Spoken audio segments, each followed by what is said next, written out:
week on the show, we're doing our Living Story recap. Holy moly, this is going to be a long one, but we're going to recap all the pertinent story from Living Story Season 1, Living Story Season 2, with a brief overview of Living Story Season 3, just in time for the ultimate episode. We also have what we call news and a very special interview with a very special guest. We're up to our ears in lore on Shadow of the Dragon.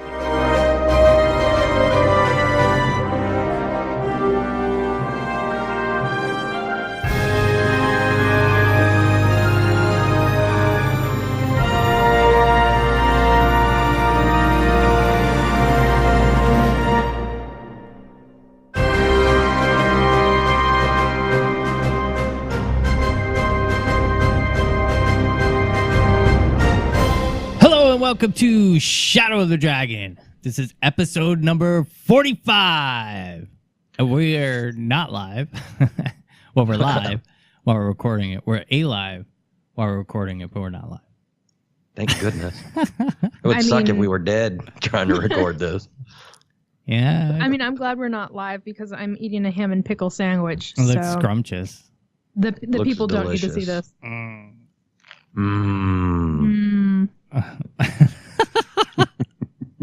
All right, so no snazzy intro this week. I've been plagued with nasty stray voltage at my job, stupid electricity. It's kept me busy all week, and I moved. And anyway, so guys, what have you been up to in game?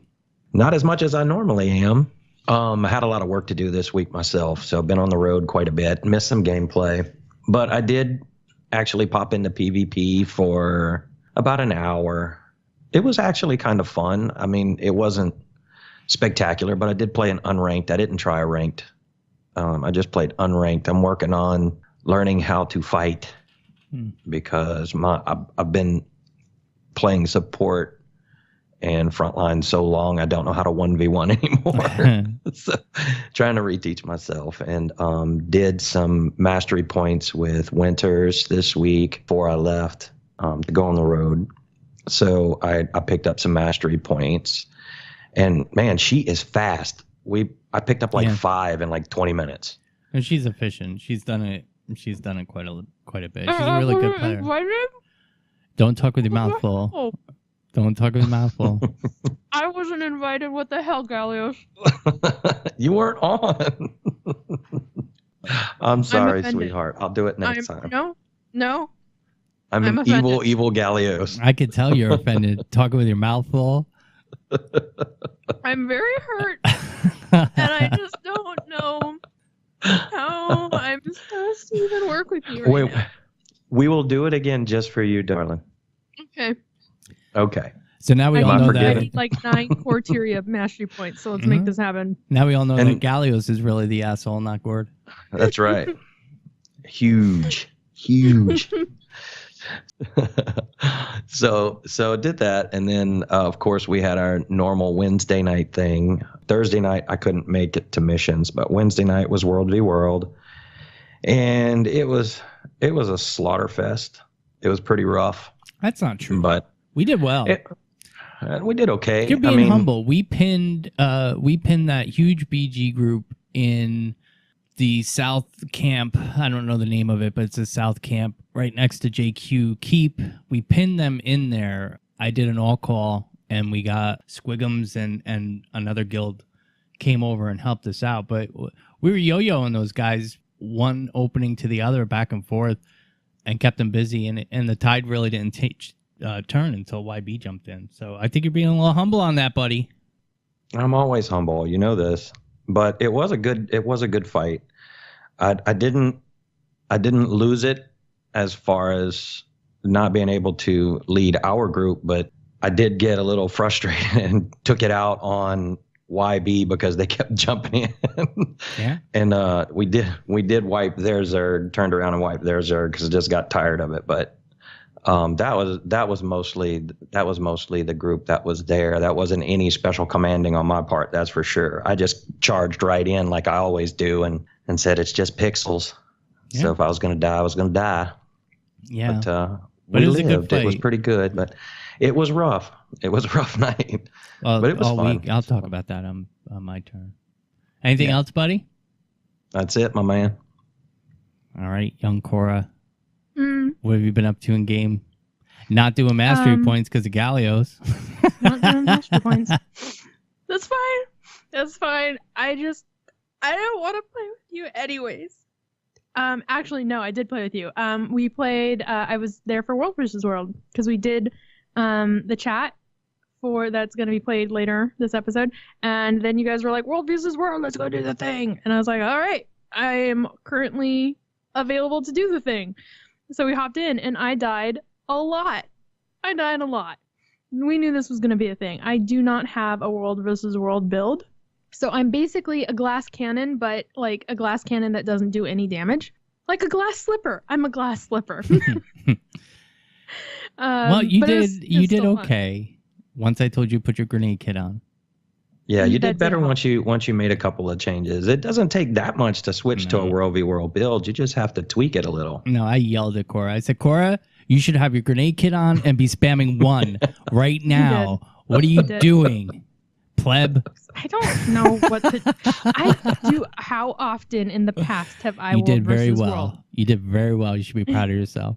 And Paige started the Spoons for Lore hashtag on Twitter. Did you see that? Paid to kill. I did not. It's awesome. What? How did I miss that? Yeah, I just want that darn Commander Spoon.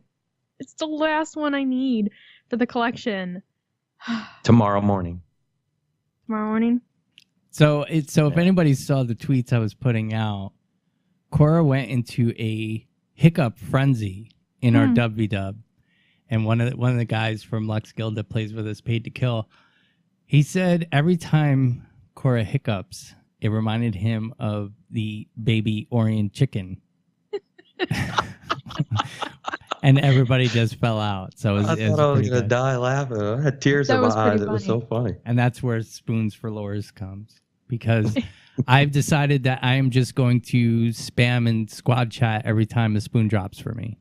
And Cora's in party. Yeah, I was playing this morning, and I got 3 of them in like 10 minutes. And I forget who was on with me.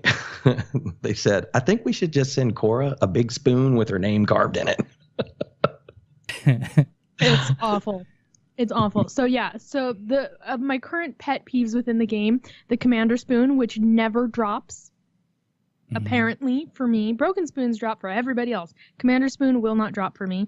I had the same problem with the Twaddle Spoon for the longest time. Yeah. The other one is the I think it's in, is it Dry Top? I think it's Dry Top, where they have the Mordrum assaults are happening on the different colored camps, and there's like the 3 top Mordrum bosses that you have to defeat, and each one gets you, I think, a mastery point, and then when you get all 3 of them done, you get a mastery point.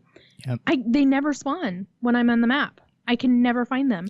I wish they were on a world boss timer. I don't understand. You have to have the colored tower to max tier, basically, for it to spawn. I think it's tier 4, and they spawn.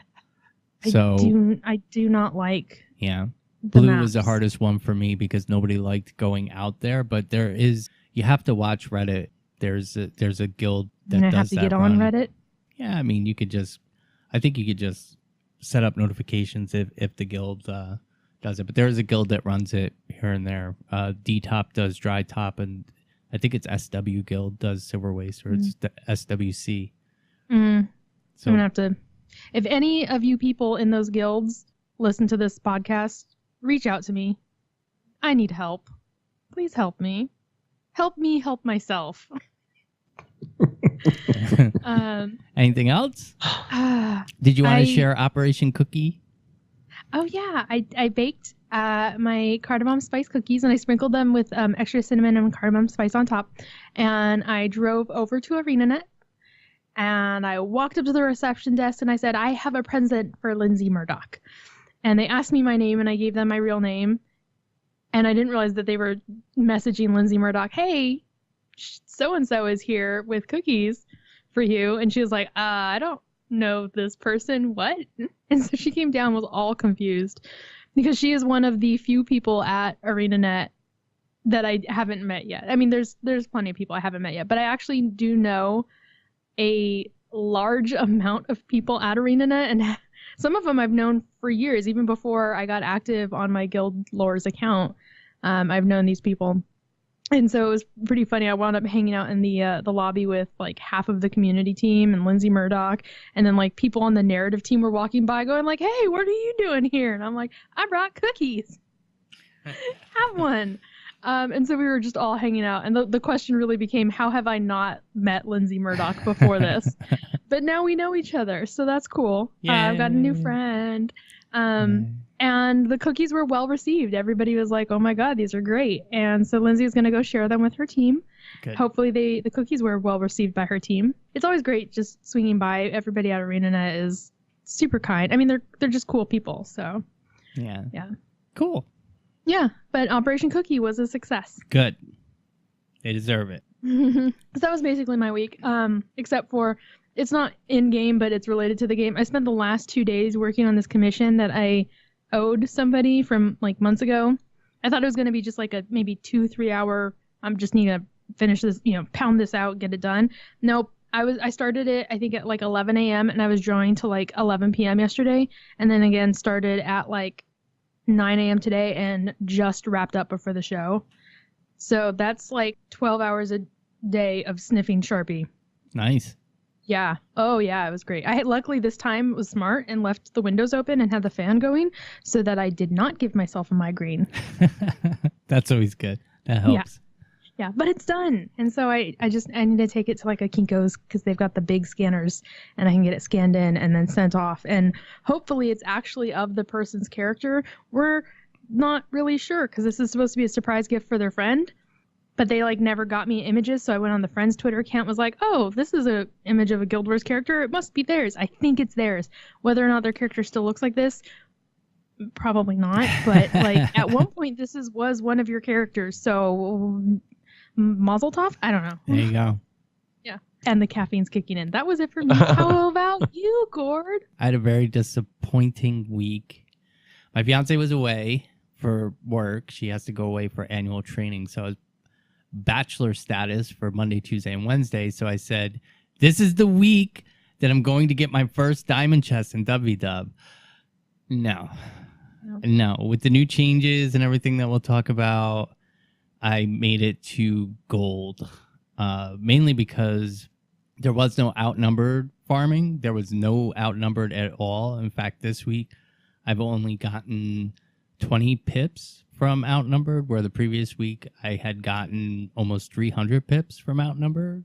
So I gave up on it. Resets tonight, so I made it to, I think, T2 gold, and I'm pretty much giving up on my back piece. I have the Gift of Conquering done. I have the Gift of Fortune done. So now I just have to wait out the time gate for the rest of the materials that I need. So I guess I'll just wait. And that was that. So I've been doing that and practicing my Condi PS Warrior build for raiding. And I'm proud to say that with food and all the QT benchmark buffs, I'm hitting around about 22k DPS, which is about 2,000 under the QT benchmark. So I can't wait. Very nice. But I did go in with Romo and his guild. I think it was Tuesday night. I was looking for some fractal action because WW was just dead. And Romo's really a really nice guy. And he was trying to get me in, and I left WW and I was switching over to my Condi PS armor, and I got kicked out of the squad. So he's like, "Oh, I'm so sorry. So then he brought me in after that because I guess they dropped a couple other people dropped. So I get in, I had to download TeamSpeak and everything else. I finally get into TeamSpeak, and the first thing I say to these guys is, I am a noob. I've never run Samrog before, ever. And they're like, "Oh, it's okay." They're all pretty gracious. And I did pretty well. I made it, I got knocked back a few times because there was some lag. They were calling the jumps out for Samrog because he like smashes his little spears into the ground and makes like a Taquado shockwave. So you have to jump, and they were calling the jumps, but between the delay in the voice chat, I was getting knocked back quite a bit. But I didn't die until we were in the last phase. He was under 33% when I first died, and then it was a train wreck. They were funny guys. They were really funny. So we gave up on Samurag and tried Slothosaur, which was going pretty well, except for the first run. I had no idea that I had poison on me, so I was just standing in the DPS. You ball up and kind of stay on Slothosaur's backside. And I was just standing there, and they're like, "Oh yeah, you get the special icon when you have the poison on you. You should run away, and you got to drop it in the wall." And I'm like, "Oh, I'm not gonna say that I didn't do that." Then when I finally did do it, you're supposed to run back to where you were, not where you're going. Well, of course, the first time I get it, I run to where we're going and drop the poison, and they were like, "F this, just GG," and they were like, "I'm done." But they were really nice, and I thanked them. It was a good time, And then Romo was apologetic, and he said he felt bad, so he sent me an Eye of Janthier mini, which I thought was really nice. Cool. Yeah, so it was a good time. I had a good week. See, for cool. Rating, if I ever really want to get through I literally just need like a top tier pro raiding team to drag my dead body through the raid just so that I could see lore. Like, I would do commissions for that, of each of the people who will just drag Cora's dead body through all the levels of the raid. But the fights are fun. They're hard as hell. They really are hard. I mean, I would totally try them, but I don't have. Turn you off. Like we've been trying. Our guild group can clear pretty consistently, except when I missed a week and we were going to do. They did the rabbit achievement, and the problem is my armor. I have it just set up to get me to able to play PvE on my own. I do fine, but the one time I went in for raids, it made it very clear my armor is not set up for raiding at all. So I would need to build a whole new armor set, whole new weapon set, accessory. I'm like, ew, that's a lot of a commitment. No, well, right now I'm running exotic armor and ascended trinkets, and I have my legendary weapons. So when you're raiding, people kind of understand that you're building up your armor, and the priority is always the weapons and the trinkets because they have a greater effect on you than the armor does. So it's pretty nice, but I mean, I'm enjoying raiding. I still haven't cleared. We clear the escort in Stronghold pretty consistently, but that's about it. That's good. So this week we're gonna try Cairn. You gonna do any more PvE or PvP this week?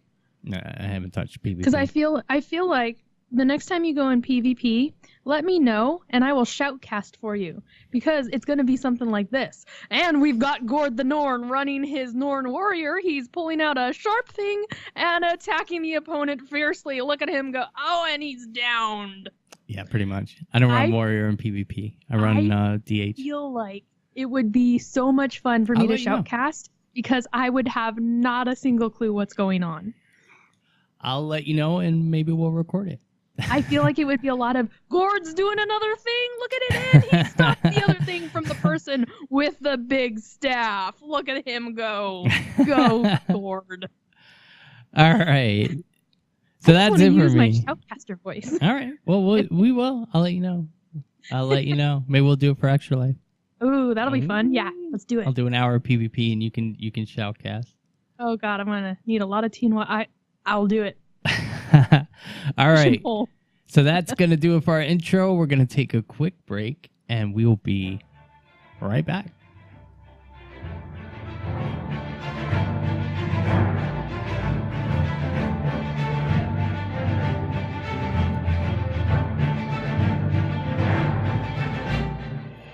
And we're back. Woohoo! And we actually had some news. Last Tuesday, right after our show dropped, we had a pretty big patch.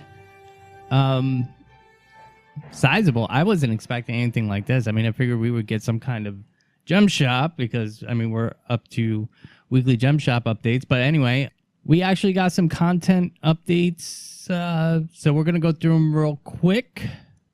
The first thing we got was a little love, I guess, for the leather farm, maybe? They increased the chances of salvaging hardened leather from bloodstone wrapped hide. So I'm just waiting for the science post in Reddit to come up, but I haven't been checking Reddit too much. But anyway, they also, for SPVP, they increased daily tournament rewards.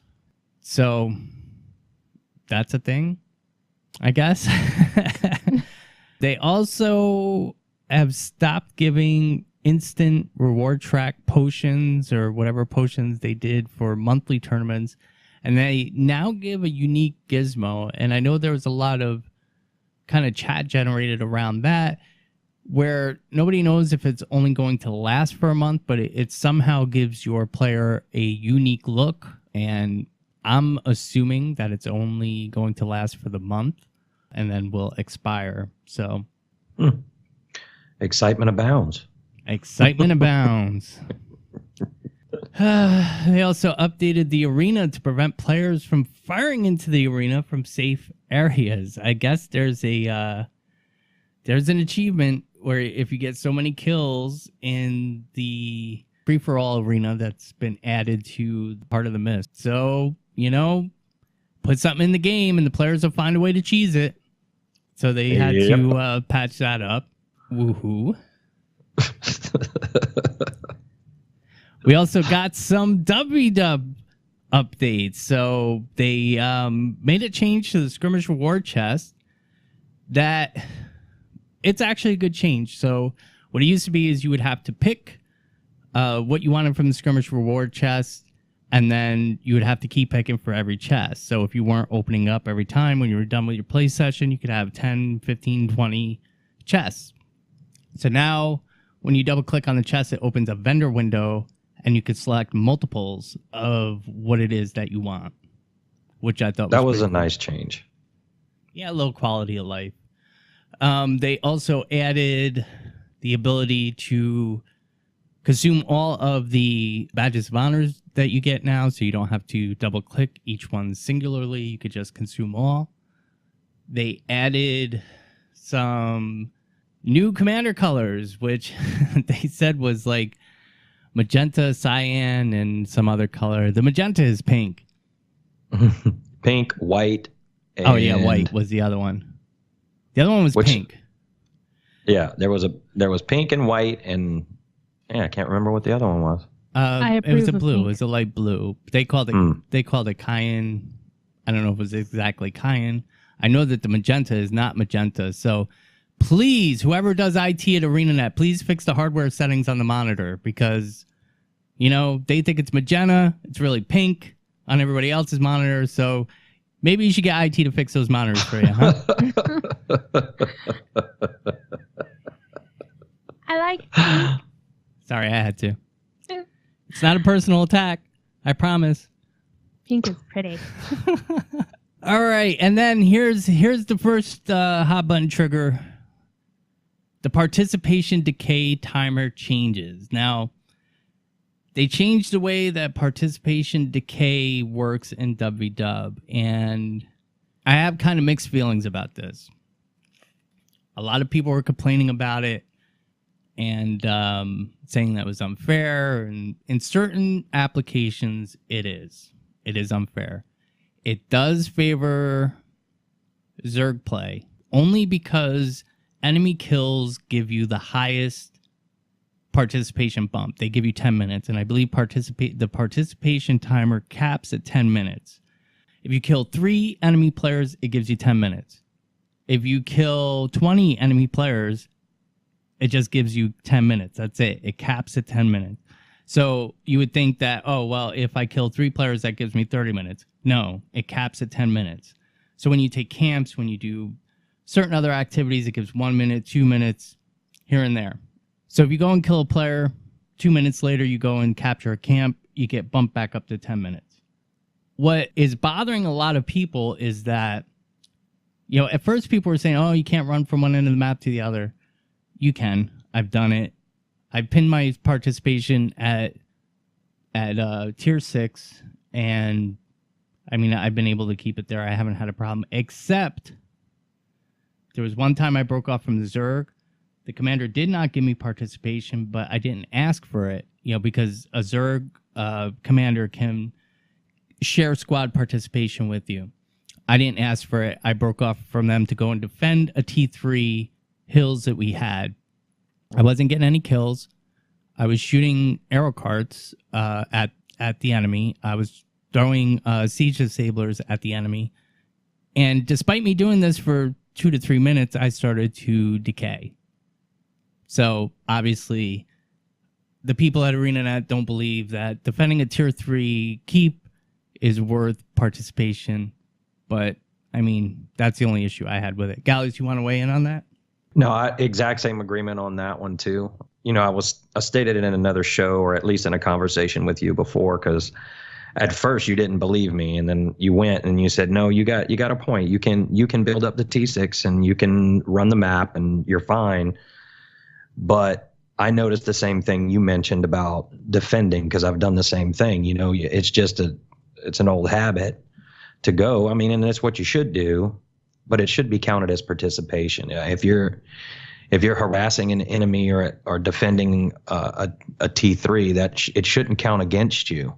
It's like, what if you were solo, or what if it was just a couple of you? That's one of the big complaints is from the solo players who were, they'll go and hit a camp and then they'll kind of wait around and look for the 1v1 fight, or they'll pick off the slow pokes at the end of the Zerg.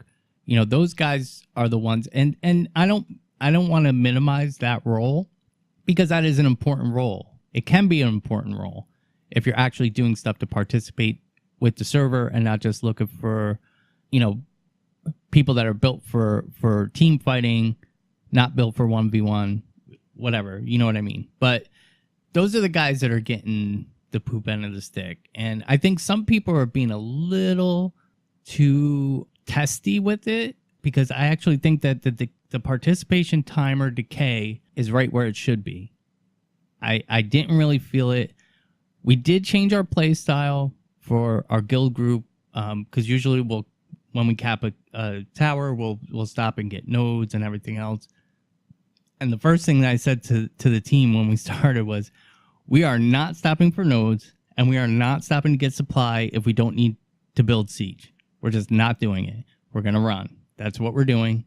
It took people a little bit of time to adjust to it, but I think it went over pretty well. People understood why after a couple hours of playing. Yep, totally agree with that.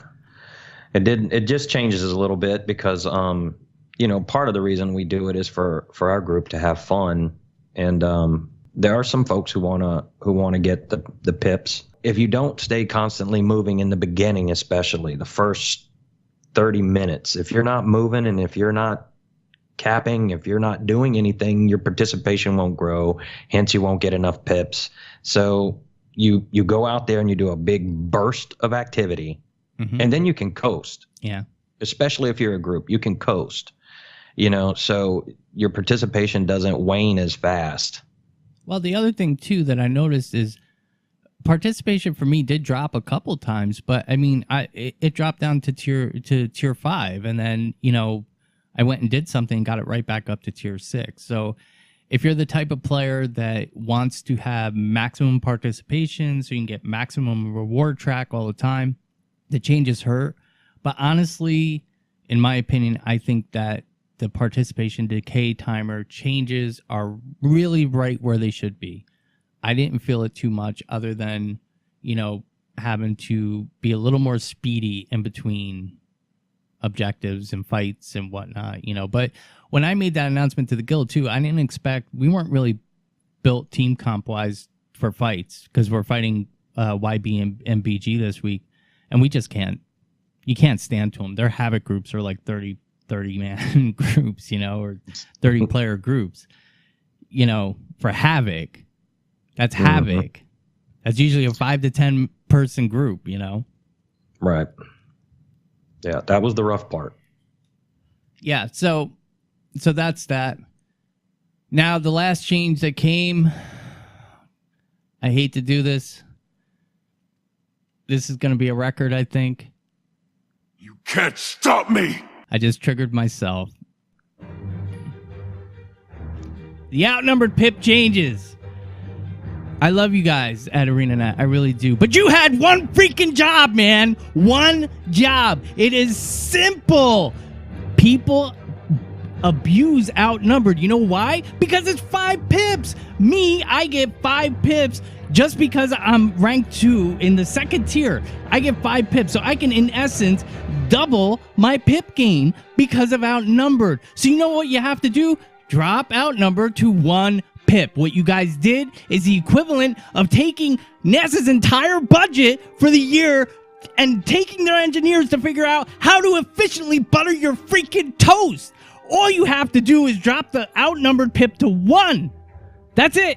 Problem solved. I'm done.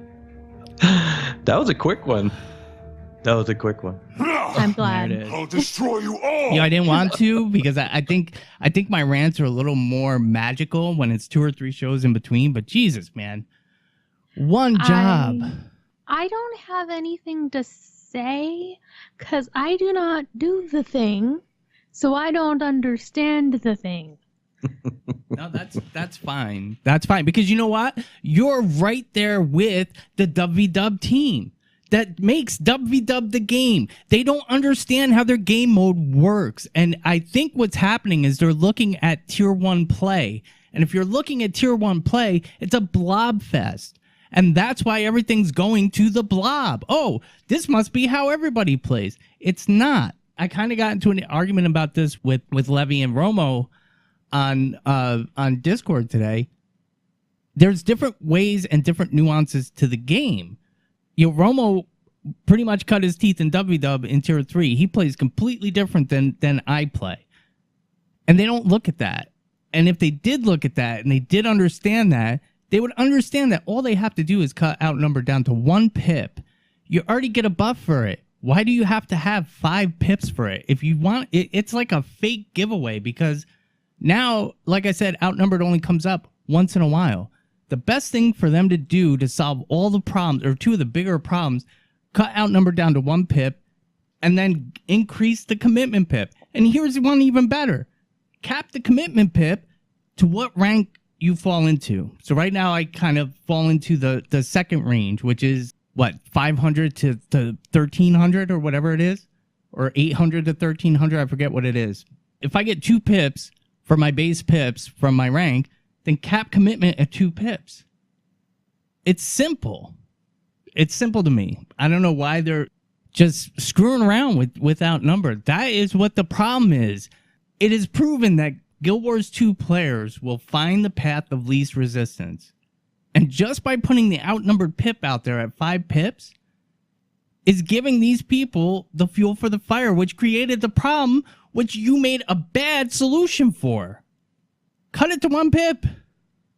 I thought he was saying that this was going to be a short rant. I can't. It boggles my brain. Gallios, say something. I don't know what to say because I agree. You know, I'm probably not as animated about it, but I agree.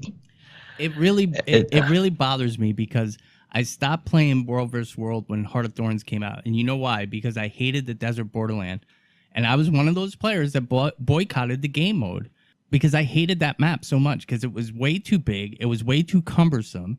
It had a freaking PvE meta event in it. And I stopped playing. And now I want to play WW. And I'm at the point now where I feel like there's no point in me even trying for this backpack because in order to try hard, you have to put 40 hours a week into WW. And I don't have that kind of time.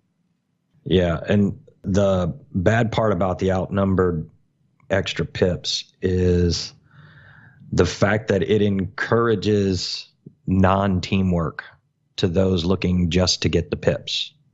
So, you know, you'll see people in chat and you're on an outnumbered map and a T3 could be in danger and you see the outnumbered pop up and you call for reinforcements to save the T3 and people jump your shit.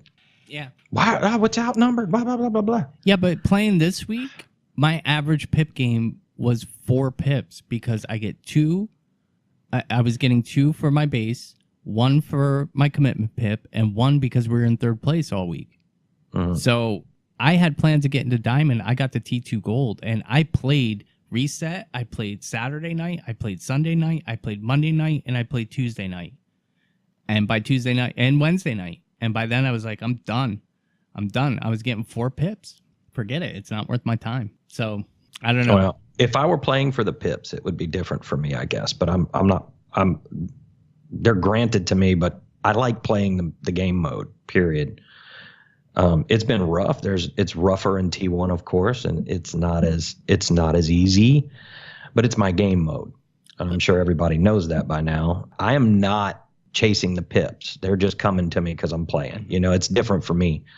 So it's not to put down why other people are playing it, but that's why I'm playing. I'm playing it because I like the game mode, and I just happen to get the pips because I'm playing.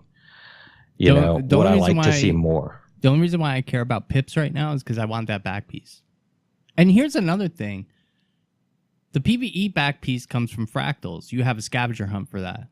The PvP back piece comes from getting certain achievements and playing a certain number of matches. That's how you get the PvP one. Why is the WW one based only on time put in? That's all it's based on. No skill. I could be auto attack meta, run in the midline or the back line with a taggy McTaggy build, tagging everything up. When the Zerg kills it, I get my bag, I get my WXP, I get my maximum participation, and I get my pips. Why didn't they just tie it to achievements? I mean, that's what I was thinking too. It might have done a lot better, and not might have. I'm pretty sure it would do a lot better if you got additional pips for capping a keep. You got X amount of pips for taking a camp. You got X amount of kills. You get X amount of pips, etc. Kind of like they do with the achievement panel. When you look at the achievement panel, you got all these titles you can get, and then you get your achievement points. Yeah. They could tie it to something the same. Yeah. Same type of thing. The last thing I'm going to say about this is what we're stuck with. So just get used to it, because ArenaNet's approach now is we made this thing and we are going to waste resources to make you like this thing, and we're not going to change what the problem with the thing is. We're just going to keep doing these little tweaks and make you think we're changing it when we're not really changing it. And now this is what we're stuck with. So I thought those Gord rants were really supposed to be under a time limit. That's not a rant, that's fact. Moving on. Anyway, the trailer for episode 6 came out. It's coming out a little bit sooner than people thought, July 25th. And it's called One Path Ends. The trailer came out and was... My first reaction is that it was horrible. It was pretty, but I have no idea what the chapter is about. Well, luckily for us, Wooden Potatoes did a breakdown, because I was very disgruntled with the trailer until I watched Wooden Potatoes break it down, because I did miss a lot, and it's very easy to miss a lot of the hidden and subtle things that they're putting in the trailers. If you're trying to hype people up for something, I don't feel like you should make it that subtle. Yeah, it was... Most of the trailer was player for characters for somebody auto-attacking. who is passionate about lore, I watched it and I was like, I'm seeing a lot of trees. I'm seeing we're going back to Ore. We're walking among the trees. It was really, I couldn't get excited about it because I couldn't tell what's going on. That dude's and they've done swinging good trailers in the past. Yeah, think about episode 1, the one for Bloodstone Fen. That one was just like, my heart was like racing after that one. And then this one, it's like auto attack. Here's a tree, auto attack. Undead, auto attack. There was the guild greatsword was in there, and I even tweeted out, I thought that was the new legendary. I was like, well, I guess we're getting a greatsword legendary. Surprising. Everybody's like, no, that's the guild. I was like, what? And then they tweeted a couple pictures back at me, and I was like, oh yeah, I guess we're not getting a greatsword. Okay, but I guess apparently a lot of people were tricked by that, because they showed the guy 3 times swinging this greatsword. I don't know. Yeah, it makes it seem like there's significance to the greatsword. Yeah, the significance was killing 5 seconds. Now, I did put out there, and I really do believe that This episode is going to expose so much that there was really nothing that they could show without spoiling the story. That makes sense. That's what I think. The one thing that did come out of it, and Wooden Potatoes may or may not have been the first one to say it, was that he believed the redhead in the heavy armor was Livia. Now, somebody on Reddit had said that it was the same skin, same face, hairdo as the priestess of Grenth, who's a sorceress. I don't pay attention to NPCs that close, but Wooden Potatoes said it's Livia, and I really do think that it is going to be Livia coming back, because the way it went is kind of, Anise said something, and then there was this strange voice. I had thought it was Jenna on the first playthrough, but when I listened to it again, it's not. But I think it's Jenna's voice actress, Jennifer Hale, who did that voice, because I kind of recognized it. So I don't know if it was just that or whatever. I would say there's a very large chance you're right that it is going to be Livia. One, because I don't want it to be, so obviously that's what's going to happen. And now, to two, be fair, it could be E, which we don't know who E is. Mr. E was part of the play on it, but E could be Livia, E could be Avenia, E could be any one of these people. Yeah. I mean, in some ways it would make sense for it to be Livia, with them bringing Balthazar and making this weird, like, I don't know, wrapping up Codicus, seeing that, like, okay, Jenna's safe from that threat, maybe? I'm guessing that that's what they were wrapping up, is Jenna, the threat against Jenna's reign is over, so she's going to be secure in her throne, so why not pull Livia out? Yeah. Well, Livia doesn't care who the monarch is. She cares that Salma's line doesn't end. Yeah. So even if it's not Jenna, Livia wouldn't care. Well, she's about protecting Salma's Krita line. and Salma's line. Yeah. So it'll be interesting. Yeah. I mean, the other two quick notes is the thing that killed me, and I think this is what made the trailer so bad for me, is the trailer opened with the human gods left Tyria, but one stayed behind. So immediately my mind jumped to Balthazar. And I was like, that's so freaking lame. That's weird. And that's stupid. And I hate it. And, you know, Wooden Potatoes even said the same thing. That was a little weird. But then I thought about it a little bit more. And it actually goes in line with my Cormyr theory. Now, I'll be honest. I don't think the Cormyr is in the Wizard's Tower. I've been throwing it around because I give up on speculating at this point. I'm done with speculating because they're throwing so many curveballs at us. I don't know. Although I will say that I successfully changed my entire Twitter to Cormyr themed. I saw. So my profile is... I saw. My profile picture is the cartoon Cormyr from Nobody Likes You Cormyr, which is the greatest freaking video ever. And I changed my name to Gord at WT with Cormyr, which is Gord at the Wizard's Tower. I don't think that she's going to be in the Wizard's Tower, but I think there is some credence that the line one stayed behind does fit Cormyr. That was the one thing. The other thing, too, that I missed on the first watch through is that there is a statue of at least a Marganite or Abaddon. It was Abaddon. They showed it. I thought it was an Abaddon statue, but Abaddon's temple was cast off into the sea. Yeah. So... Well, and there was the temple... Oh, God, I cannot even brain right now. That the Marganites went to and defiled all the other gods, and it became the defiled temple, and Abaddon's statue was there, and that got picked up by the gods and chucked into the underworld. Yeah. And there is an Abaddon statue that exists in the Durman Priory. Mm-hmm. I believe it's a big, complete. It's not fractured at all. It could be that one. I really think this one we're going to be globetrotting. People have given up on Ritlock. Ritlock has to be part of the story. Ritlock is a key to the 6, I believe. I don't believe that it was coincidence that Ritlock showed up in Guild Wars 1. Ritlock? Yes, Ritlock did show up in Guild Wars 1. He is the Legionnaire. When you use the Legionnaire Summerstone that you can get through Wayfarer's Reverie, it summons a Char who looks just like Ritlock, wielding a fiery dragon sword. Yeah, it's on the wiki. What wiki? Guild Wars 1 wiki. Fact checking. Cora's fact checking me. Well, I'm not fact checking. I'm just like, what? I just want to see this. Wait, what? It was what stone? The Legionnaire summoning stone. If you look up Wayfarer's Reverie. Legionnaire summoning crystal? Yeah, that might be it. It summons a Legionnaire. And then there should be a picture. Click on the Legionnaire link. Oh. And that's Ritlock Brimstone. 250 years in the past. And I think that's going to tie in. A lot of people had originally thought that was just, hey, this is just cheap promotion for Guild Wars 2. Well, I think that they're going to link it. Ritlock went into the mist. And, you know, a lot of people are like upset that his story isn't being told yet, or how the Revenant, because Ritlock is the first Revenant. And they still have yet touched upon it 2 years after hot launch, how that happened and how Revenants can be commanders that killed Zaitan. I mean, you're not going to cover all that. They added it 2 years, you know, or what was it, 5 years after the game launch, they added it.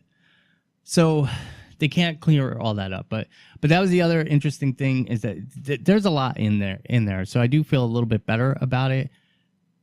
I just don't think that they should be hiding this stuff. And maybe they think that it's going to generate more hype, or maybe they're setting certain people up because they know that they're going to dissect it. And I don't mean that in a bad way.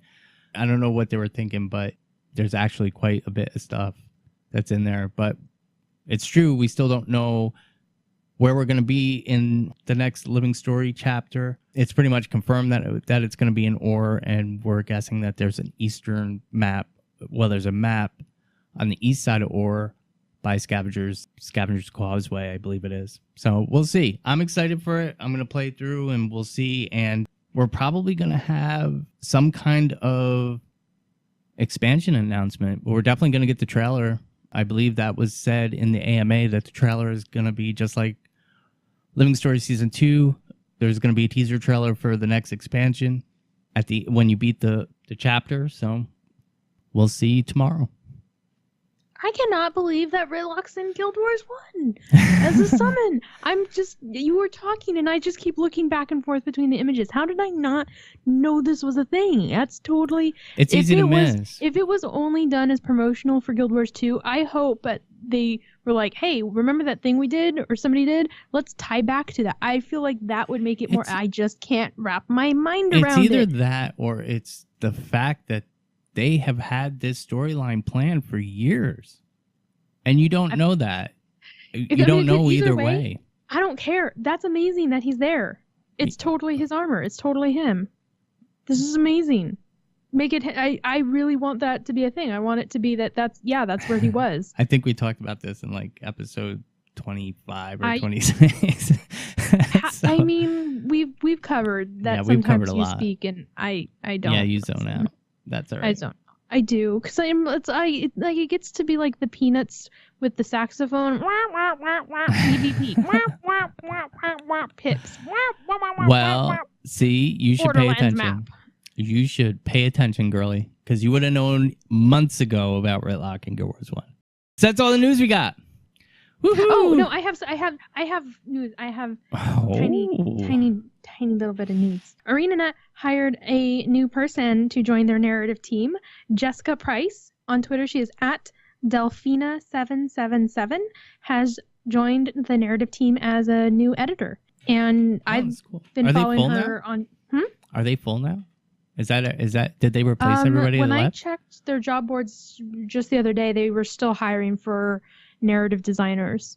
Oh wow. So yeah, nice. so I'm either they haven't taken it down or they are actually still looking.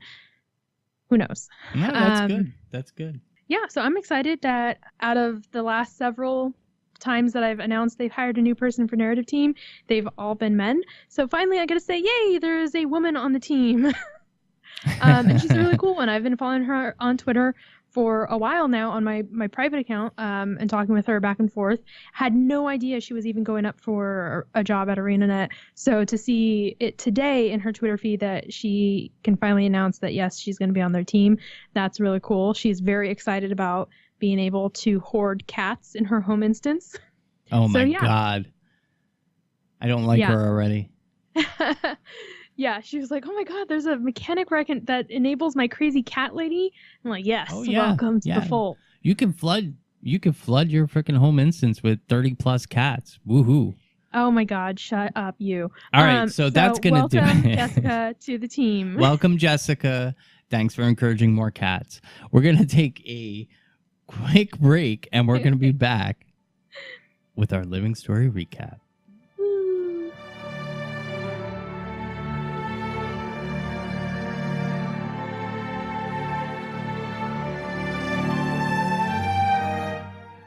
See, I had to go out with something mellow. It's still kind of salty from outnumbered pips changes. All right, so we figured, we're releasing this the day before the newest Living Story, the penultimate, which I've seen leak into every... No. That's wrong. Oh, yeah, you're right. The ultimate. But I've seen the use of penultimate on Twitter now sharply increased thanks to that blog post. But anyway... It's still wrong. Penultimate means second to last. Yeah, I know. Well, I'm saying this for people who are like, wait, why is Cora saying that's wrong? For all of you who did not know, penultimate does not mean the last or most awesome of the things. It means the second to last thing. Yeah. Just FYI. So now you can go forth and use the word correctly. Ultimate. Well, people were using penultimate, but it's like, I'm at my penultimate paycheck of the month. Like, bite me. Shut up. I speak English. Second to last paycheck to the month? Yeah, exactly. All right, so anyway, we're going to cover all of the Living Story. So the Living Story broke down. I'm going to be as honest about Living Story as I can be here. Living Story Season 1 was a hot mess. It was just coming too fast. Yeah, but at the very beginning, the very first Living Story episode was 5 road signs and random Char and Norn wandering into Wayfarer's Foothill.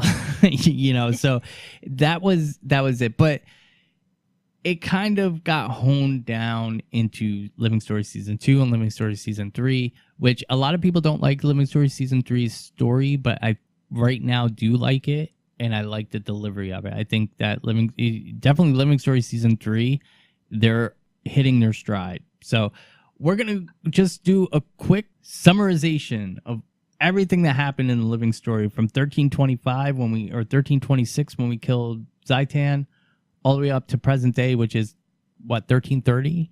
I think we're still in 1330 AE in the game. I'm pretty sure it's still 1330. The thing is, too, is Season 1 was kind of the rising of Scarlet Briar, and Living Story Season 2 was the aftermath, which was pretty good. And I think that's important because it's kind of an indicator of how I think things are going to flow going forward. Anyway, we're going to stick with it. There was a lot that was in Season 1, Living Story Season 1. We're just going to stick with what Scarlet had her cute little salad fingers in. So the very first chapter, I guess, would be of the Living Story as far as Scarlet was involved in was Flame and Frost. And that kind of introduced Bram's story and Rox's story, introduced them as main characters. I feel like I should mention just briefly, honorable mention, The Lost Shores, because that's when we first see, isn't it, Kanak comes in. Oh, you're right. Yeah. In The Lost Shores, where he's trying to sort of be a hero to people who are more or less being turned into indentured slaves. That was actually the Secret of South Sun. Was it South? Yeah. No, Lost Shores. Kanak comes in with The Lost Shores. I'm looking at it on the wiki right now. Oh yeah, I see him. Okay. Yeah, he comes back, but yeah, he's in The Lost Shores, and then we go into Flame and Frost where we meet Bram and Rox. I know I played it. I don't remember meeting Kanak. All right, so anyway, Flame and Frost was, I think, a total of 6 weeks. It started in Season of Zephyr in 1326 when there was a bunch of strange storms started popping up in the Shiver Peaks as well as Ascalon.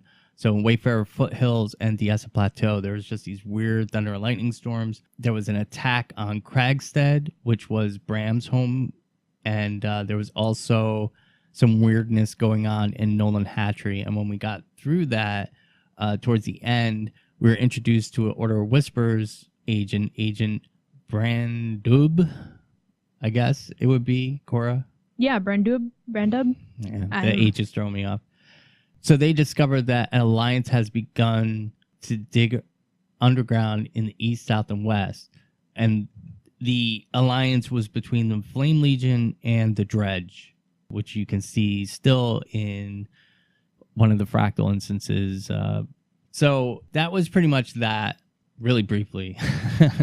After that, it went into the secret of South Sun. That's what introduced the consortium into the game.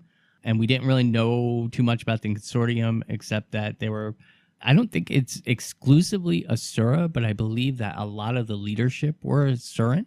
It was a compilation of all the races, but it seemed to me, at least in the beginning, that the consortium was was at least led by a group of Asura, using Char and Norn as muscle, with some humans intermingled in. And that brought us to the secret of South Sun. So, the secret of South Sun, what it was, is the consortium started to recruit people to go to South Sun Island and help them kind of establish a base of operations. You kind of find out at that point, and like Cora said, Canuck was kind of involved in stirring up the Karka in the Karka-Geddon event. And I mean, really, the Karka came and attacked Lion's Arch and broke the old lighthouse, which, whatever. It wasn't too impressive to me. It was supposed to be very impressive because the world was changing, because the lighthouse got broken. They rebuilt it. But anyway, so now Canuck was blamed for the Karka attacks on Lion's Arch and became a refugee, or not a refugee. He became a wanted criminal. He stayed on South Sun.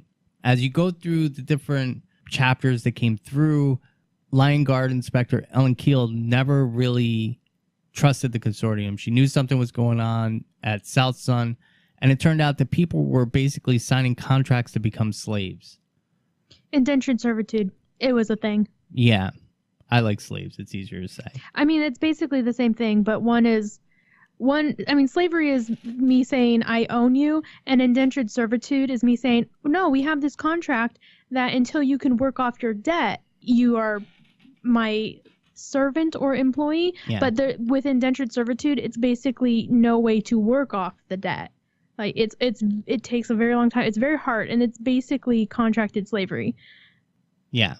So this was when Captain Magnus, the Bloody Handed, sent Ellen Keel to South Sun to kind of keep peace there, and she started discovering that there was something more to the consortium. This was also the chapter where the Golem Jabbatron was introduced, and he berated and subjected the settlers continuously throughout the day.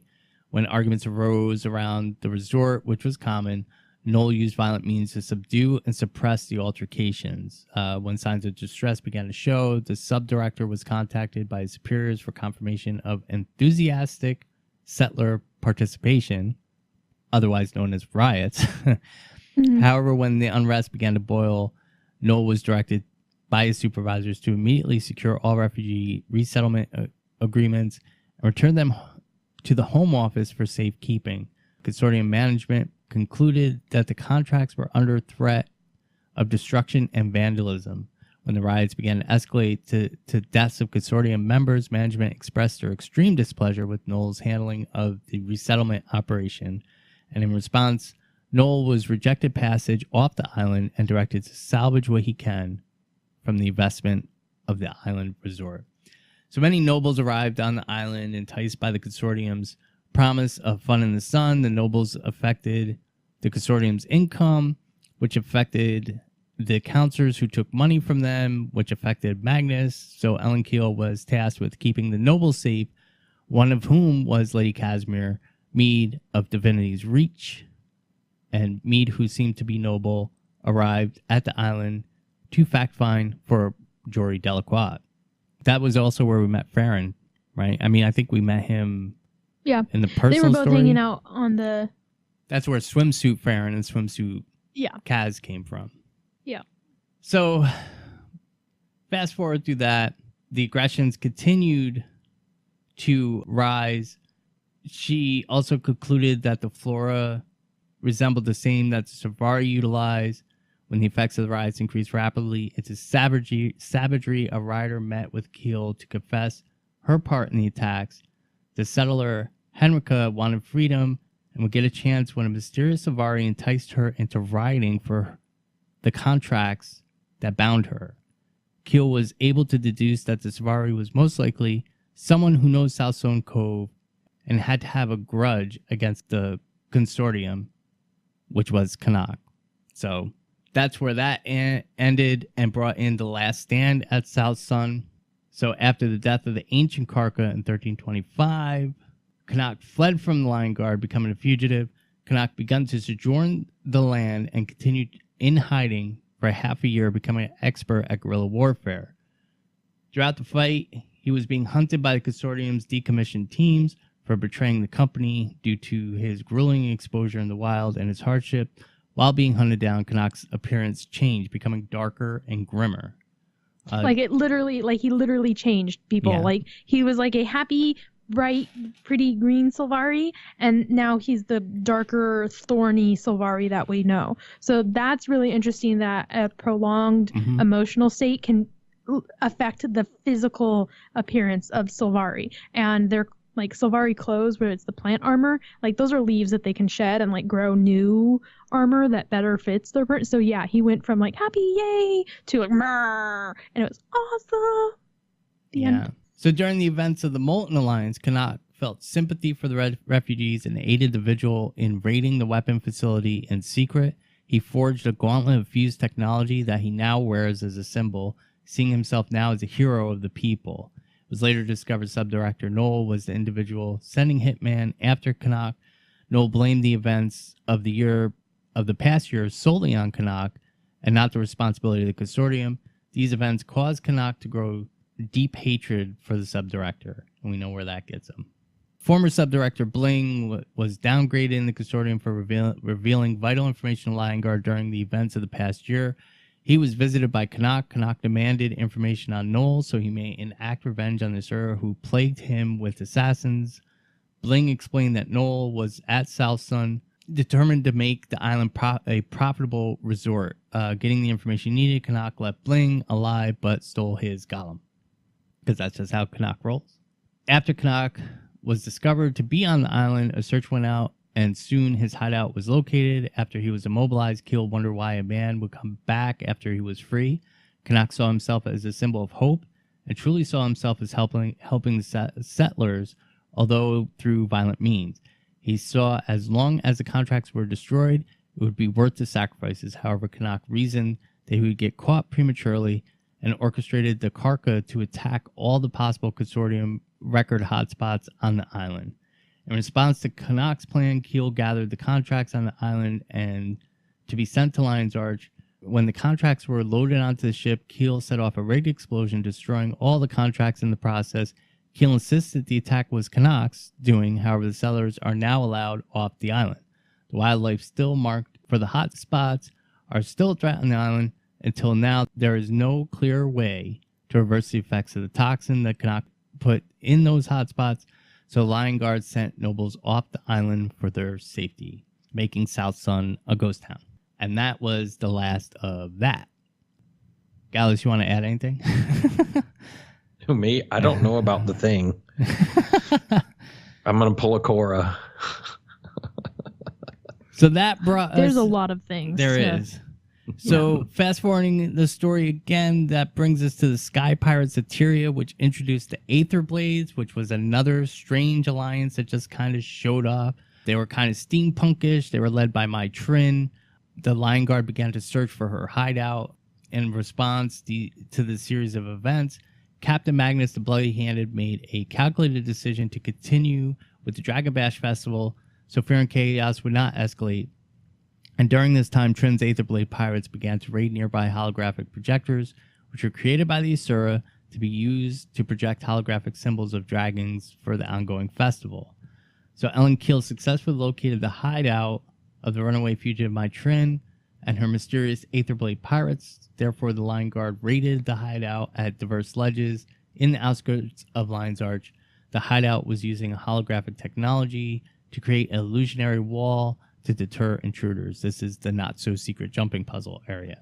Throughout the raid, the Lion Guard were met with deadly resistance by the Aetherblade pirates. The sewer system quickly turned into a shanty town created by the pirates within the mountain range as a base.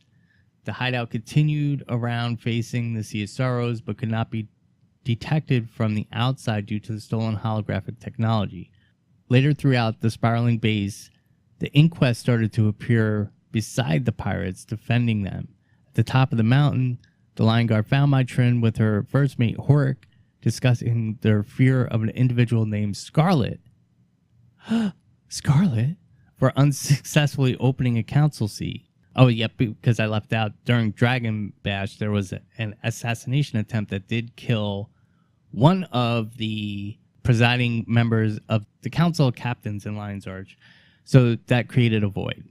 So we discovered through Sky Pirates Eteria that it was Mytrin who assassinated one of the council, leaving the open seat. And that led us into the cutthroat politics, where Evan Nashblade was wrongly denied his seat on the council. And I was wrongly denied my Abaddon Fractal. Wah. Ellen Keel won fair and square. You just got to deal with it. It was rigged. Hey, anyway, we learned about Scarlet, that it was her fault that the Thermonova reactor blew because she is a little crazy, and that it also blew because they thought they were studying chaos magic, and it was actually dragon magic. Yeah. Yeah, because everything in the first 3 years of the game was Scarlet's fault. The cutthroat politics was what Cora was talking about. There was at the end of the Labyrinthian Cliffs event where we first met the Zephyrite, we were given the task of voting for either Ellen Keel or Evan Nashblade to fill the now vacant seat in the Council of Captains in Lion's Arch. Ellen Keel did win. I believe the vote was 52% to 48%, so it was close. And we did get the stupid Thermonova reactor one. But anyway, going the into awesome Thermonova reactor fractal, you mean to say? You don't fractal much. It's do Thermonova, awesome. do a tier 4 Thermonova. The lore. Okay, that's fine. Do the lore in tier 4 and let's see what your reaction is. It's not that bad. No, I would now. never do tier 4, but like on tier 1, it's perfectly fine. I don't know what you're complaining about. I'm not at all. Okay, so this is where ArenaNet hit their stride with season 1. This is where they got the direction for the story that they were looking for. They got everything firing on all cylinders. Queen's Jubilee. So during the Queen's Jubilee, what was it called? Oh, the Great Collapse. See, it was so long ago, I forgot. Yeah. The Great Collapse was fixed and turned into, what is it now? The Queen's the pavilion. Yes. It was a celebration of Queen Jenna's rule for 5 years, I believe it was. She was 10 years, because she was crowned queen in 1316 AE before the events of the personal story started. So now that it was 1326, and so on the anniversary of her coronation, she started the Queen's Jubilee, which was a nice event. You know, there was battles and stuff like that. So the original Queen's Jubilee had these different arenas where you could fight centaurs, you could fight dredge, you could fight pirates, you could fight undead, all these different areas, and each one had a boss. And it was really fun. And then there was champions in the upper level of the Queen's Jubilee.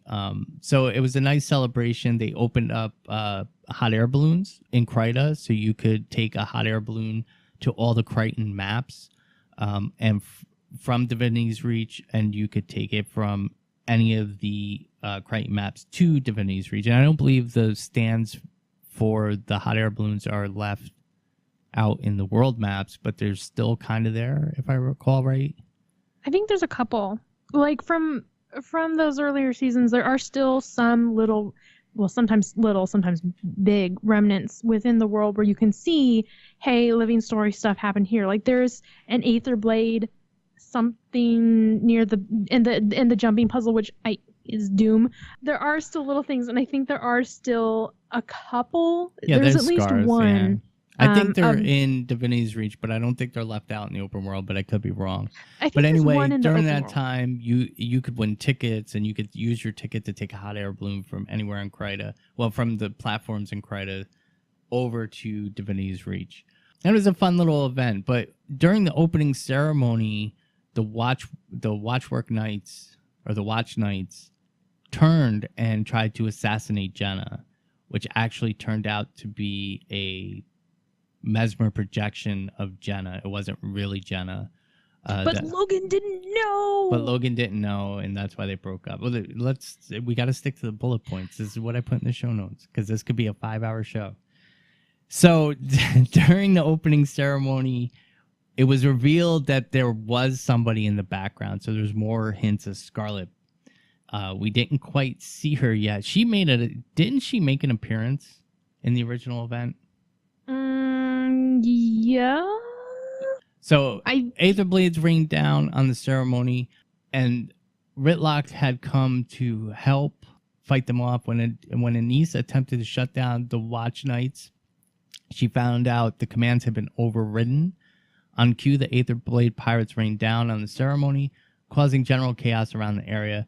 Throughout the fighting, Anise deduced that whoever overwrote the Watch Knight's commands must be nearby. She later noticed a mysterious figure perched by one of the columns by order of the Queen. Rox attempted to shoot down the stranger with their bow. However, the mysterious figure continued to teleport and toy with the young Char. Nevertheless, Rox was able to get a hit after several attempts, which drove the stranger to escape. So we don't know who this Scarlet is yet. After that started the Clockwork Chaos story step.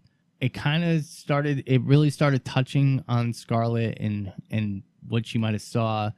There was a really cool meta event similar to Silver Waste in Lornar's Pass, where you had to push 3 lanes in order to fight the massive Watchwork Knight. But this was also where there was events overlapping, wasn't there? Didn't this overlap? This overlapped another event or something like that. I don't remember. Mm-hmm. I do remember fighting the Clockwork thing though, because that was pretty awesome. Yeah, that was an awesome fight. Is that a fractal now? That should be a fractal. It might be. We have one coming.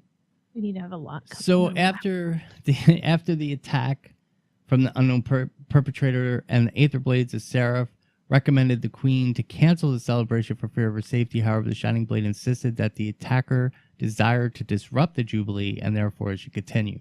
Ultimately, the Queen chose not to close the pavilion, believing that by shutting down the pavilion, humanity would be shown weak and fallen, which was one of the primary reasons for the celebration. So in response, the Seraph Guard, under the orders of Logan Thackeray, had begun an investigation as well as doubling patrolling men within the city.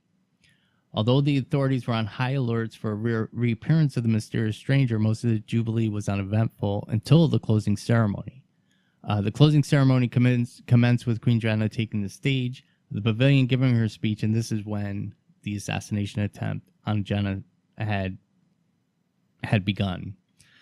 The Queen's speech was quickly interrupted by the same fugitive, this time with her hood down and her face revealed to the world. The stranger was revealed to be a female Savari calling herself Scarlet Briar. Dun, dun, dun. She laughed at the endurance and trials of the human race and began explaining how fragile the Crichton society truly was. To prove her point, the Savari was somehow able to control the Crichton Watch Knight and twist them into twisted, horrific machinery. As the horrors began to cause chaos around the pavilion, Scarlet declared that there were 4 bombs planted to keep things lively and attempted to kidnap the Queen. As the maniacal Savari shot an explosive bullet onto the stage in an attempt to capture the Queen, Lord Farron attempted to rescue her, but it was later revealed that the Queen on stage commencing the closing ceremony was actually a mesmeric illusion created by Anise in an attempt to bait the mysterious fugitive. The plan was... They didn't tell Logan! Yeah. They didn't tell him. The plan was successful, but his knowledge of the plan was only limited to the Queen and Shining Blade. Lord Farron was prized with a fall into the arena level of the pavilion. During this time, the Seraph were able to successfully disarm the 4 bombs and Watch Knights around the pavilion. Scarlet, however, did not seem fazed by the progress of these events, as she revealed the location of a fifth bomb located at the evacuation point for the Seraph and citizens alike. The Seraph failed to reach it and disarm it in time, causing large amounts of civilian and Seraph casualties. After the bombing, Scarlet traveled to this secluded arena level of the pavilion, effectively locking her inside the arena with a number of hostages, while she kept taunting and berating the Queen's endurance and trials. So as the chaos continued, the Seraph were tasked with finding a way into the arena, while the Shining Blade recommended to know more about the terrorists to better combat the unpredictable nature. An emissary from Radasum Vorp was able to distinguish that the Savari was able to travel into the pavilion through teleportation, similar to that seen by his own kind. The Asur concluded that by reverse engineering her portals, the Seraph may gain access to the arena floor. So they found out that Scarlet Briar was actually a Savari named Kara. Once she woke from the dream of dreams, the Savari was inundated by the complex systems of small interlocking parts that affected one another in an ever-changing dance, in quotes, fascinated by this life itself that she was now part of. Upon awakening, the Savari was given the name Kara and was told of her purpose as the pale tree directed of her. Kara almost felt offended by the linear lifestyle that her people had endured. Choosing to follow her own path, the Savari left the grove after 8 years of voracious study to explore the world and learn about the ever-changing mechanisms that define it. She became a solitary scholar, first learning the smithcrafts of the Norn and Holbrecht that defined their culture. She was accepted as an apprentice to a Norn named Belgarth, who taught her the basics of smithing and metallurgy. Just like her study at the Grove, the lessons of the Norn's capital were not a full meal capable of sating her hunger for knowledge. So she left Holbrecht in a winter's time, even under Belgrath's insistence to teach her more advanced methods. Next, she continued her hermit-like lifestyle to the Charlands, where she learned of projectiles and firearms from the gladium named Assagai. But just before, the scholar abandoned her work, only learning basic and some intermediate skills. Kara finally decided to travel to Radasum, hoping that the Asura may sate her hunger. Being accepted by the colleges of Radasum became a difficult obstacle for the non-Asura. However, when the Savari shown her skills with rudimentary gallimancy, she was allowed a simple dynamics course to assess her capabilities. Kara believed she was being accepted for her knowledge, but this wasn't the case, although she was exceptionally intelligent for a Savari. She was accepted because of this Asura's curiosity to study the sentient plantlings since the race's awakening. Within 2 years, she was shown to be quite intelligent and completed the shortened course template she was given for both dynamics and statistics. When given the opportunity in synergetics, Kara found the field as boundless as her interest. The headmaster of synergetics, Headmaster Omad, taught her the theories and basics of the eternal alchemy, that it was a metamagical engine or transcendent equation to be solved. However, Kara believed that the eternal alchemy was a key to access the basic fabric of reality itself. Her thesis was not received well by the Arcane Council. Nevertheless, Kara did not care, as she was separating herself from their rigid collegiate system. She then joined the Inquest, which allowed her access to more knowledge than the colleges were scared of or deemed dangerous to explore. Later, Omad was able to track her down, and she studied the Mikado tribe, backing her thesis and wanting to explore it further.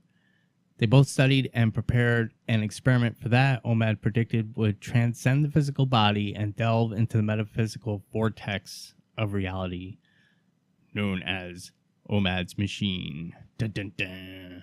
So we all know what happened there. She went into the isolation chamber, and ended up seeing the eternal alchemy, and that is what changed her. She came out very changed and very much, I believe, a minion of Mordramoth. It seemed to me from the tellings of it that Mordramoth began speaking directly to her. Cora? I agree. Okay. Yeah, I mean, she went in and she was already, I guess we could best call her soundless at this time, even though she wasn't calling herself soundless, she was one of the soundless Sylvari. She was trying to disconnect from the Pale Tree, which means she didn't have the Pale Tree's protection anymore.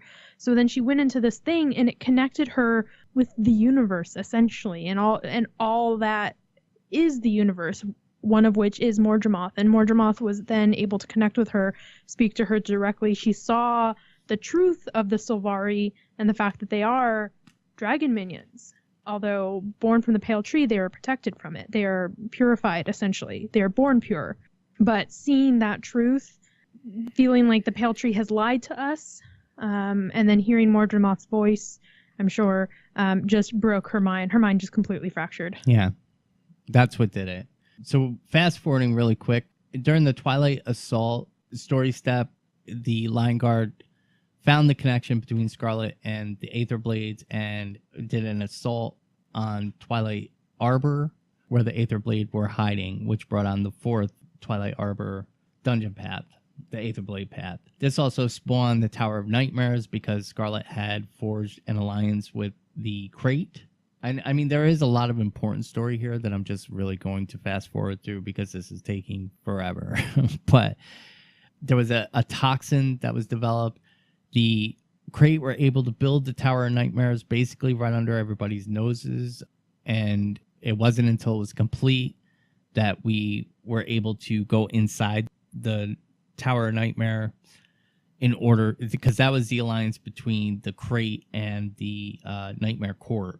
So we discovered the Tower of Nightmares, so therefore everyone in Kryta went into the Tower of Nightmares, broke all of the Crate and Nightmare Court stuff, and broke the tower itself, which the wreckage is still in Kessex Hills, marring up the whole place.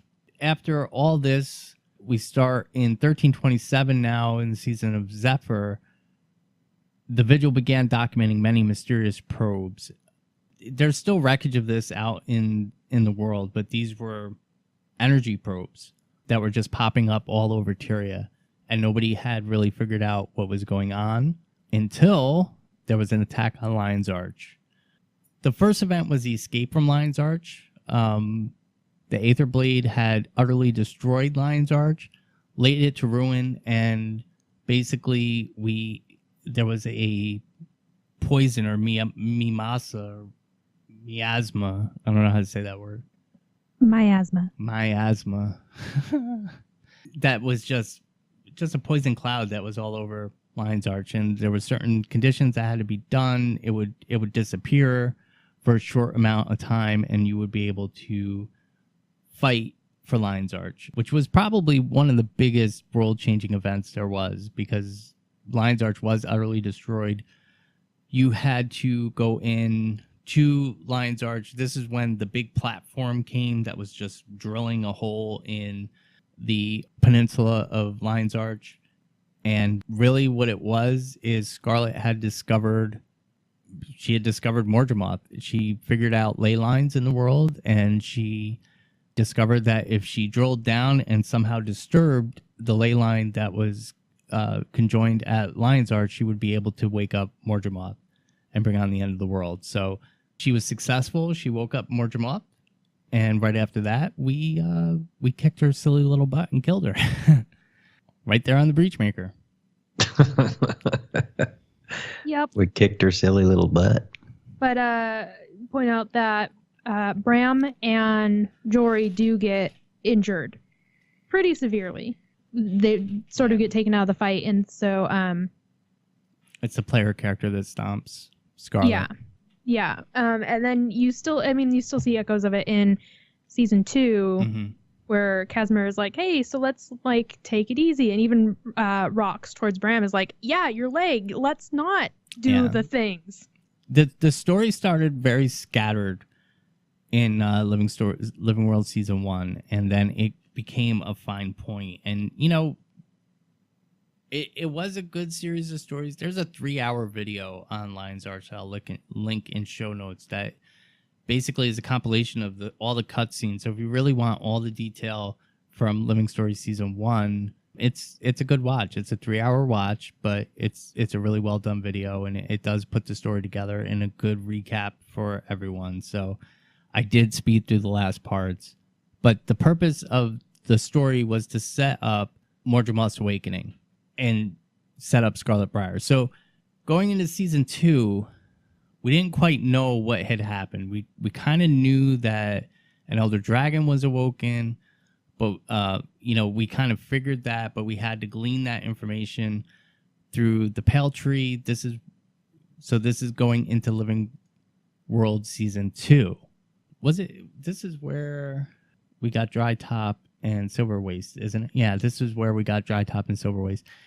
For people new to the game, maybe didn't play Living Stories season 2, we got 2 maps out of that, but when they released the maps, you only got like a third of the map. So it went through all the different chapters, and it was really a pain in the ass. But so Living Stories season 2 starts with the Festival of the Four Winds. It was the second one, which was in Labyrinthian Cliffs. It was a big meeting of merchants. The Zephyrites would come in, and I have seen some confusion with this. The Festival of the Four Winds was not just for the Zephyrites. It was for all merchants and stuff like that. It was just where the Zephyrites were introduced to us. So Living Stories season 2 kind of kicked off with that. After the Bazaar of the Four Winds, or during the Bazaar of the Four Winds at Labyrinthian Cliffs, Queen Jenna reopened the Crown Pavilion, with all proceeds going towards the reconstruction of Lion's Arch.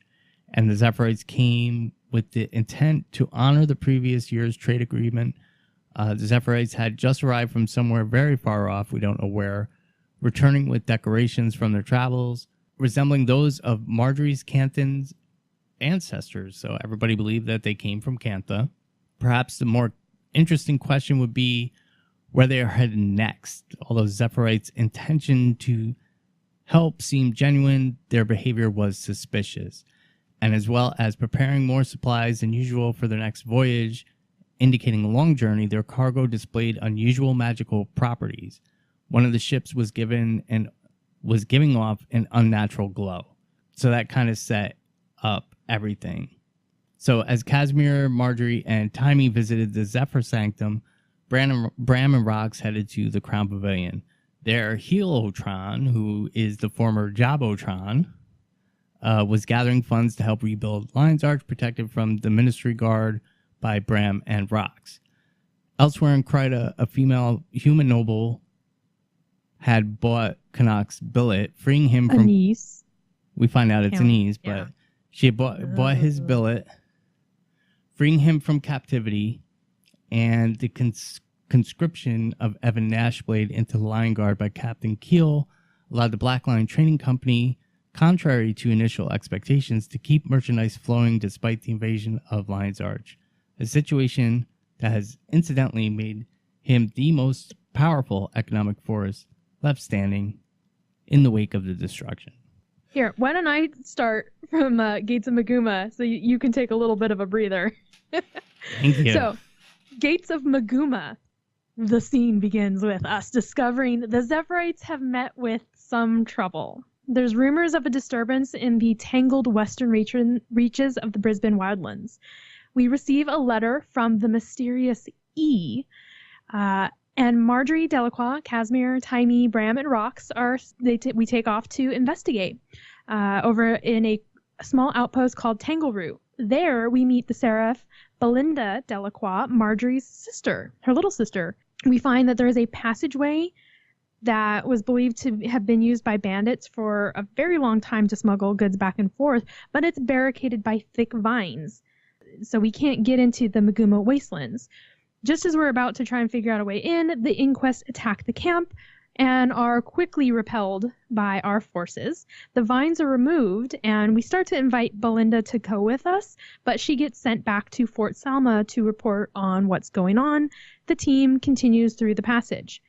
We are now in Dry Top, where we find out that the Zephyrite's airship has crashed. They learn that a Sylvari named Aaron, who is on the ship, and that many Zephyrites were attacked before the ship even crashed. So we find a survivor who gives a dying message that the Master of Peace, the Zephyrite leader, was in danger from the Sylvari, and she's begging us to go save him. She claims she doesn't know why the Sylvari is after the Master of Peace, but Casimir suspects that this Zephyrite is lying. So we move on to a nearby mining town. There, we're following the trail of Aaron, and we run into him. So we track him through the cliffs. We find him and the Master of Peace to the far west, and we have a boss battle with Aaron. Upon his defeat, the Master of Peace assures the group that, no, I'm fine, everything's fine. I'm just going to head off in this direction. Don't follow me. I'm going to a place. You don't need to know where or why. It's okay. So yeah, so that's a little bit weird. And we find a note on Aaron's body that suggests that there were other people in the nearby mining town called Prosperity that might know a little bit about him. So we head back over there, where we learn that there was a Sylvari who had rented a room nearby, a female Sylvari with red pigtails. Dun, dun, dun! So we investigate a little bit more and find out that, yes, it was Scarlet who had come to this town, rented a room. So we break into her room and we find tons of relics of hers. A Minotaur head, diaries, all sorts of things. Timey stays behind to investigate the apartment. The rest of us leave. This leads to the next chapter, which is Entanglement. And we learn that several waypoints have been attacked by Mordremoth's viney thorns. Bram, who's worried about Timey, calls everybody back to Scarlet's apartment because there was an attack on the town. Timey's fine. She hid inside of Scruffy. And we decide the general consensus is that, yes, Mordremoth is behind these attacks. These are Mordremoth's vines. We don't know why he's attacking waypoints yet or how, but this is a thing. Casimir points out that Aaron's behavior was really similar to Scarlet Briar's. So Timey summarizes all the research she's found from all the different relics and maps and journals. And then there's a minor earthquake, and it knocks over a bookshelf, and we just discovered that there is a secret passageway behind the bookshelf leading deeper down into Drytop. So we head in and discover a herd of friendly centaurs living in this section of the Maguma Wastes.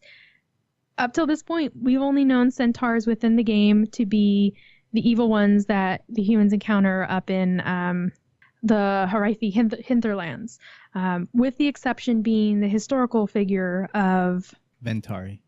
Thank you. I completely blanked. As you can tell, I'm highly caffeinated and my mouth and brain have a small disconnect. Just small.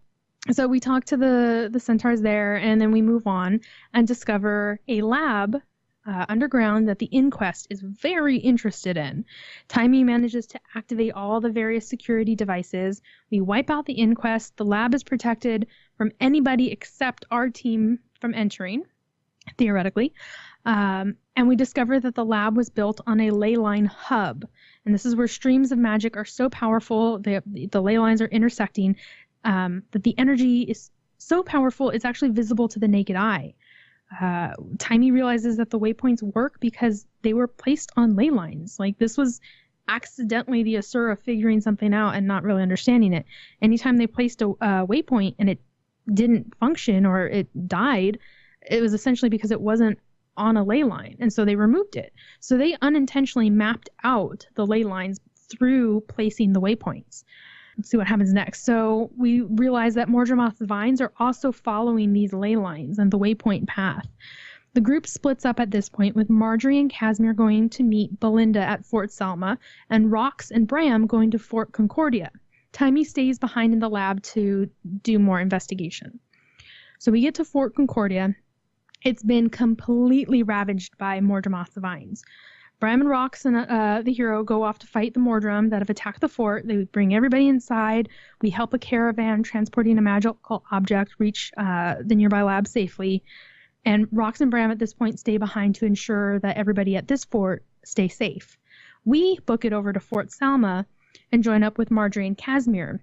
After some battling, we make it inside the fort, and the fort has been just totally gutted. It looks like it got hit by a Mordremoth meteorite. It's just destroyed. So we have to battle our way through the fort. We get to the other side. We battle with a Mordrum Thrasher. Battle's over. We book it back over to the other side of the fort to meet back up with Belinda, and lo and behold, we discover she's been killed. It's pretty sad. You're a jerk, Gord. He's clapping. It's pretty sad. Marjorie. It's sad. It's sad. Her legs all like floppy and she's upside down. It's sad. And Marjorie is very distraught. Casimir tries to comfort her, but like Marjorie is just like, please don't touch me because I will break. And so she stays behind to prepare for her sister's funeral. Casimir offers to stay, but Marjorie says like, no, you need to go help the others. So we meet back up at the Dry Top Leyline hub. Taimi reveals that she has found Omad's device. And this is the one that Scarlet, before she was Scarlet, when she was Sierra, used. This is the thing that broke her brain. She had done some modifications to it, but we don't know exactly what or what the modifications are going to do. But we all basically agree, yeah, we should just leave this giant machine of death alone.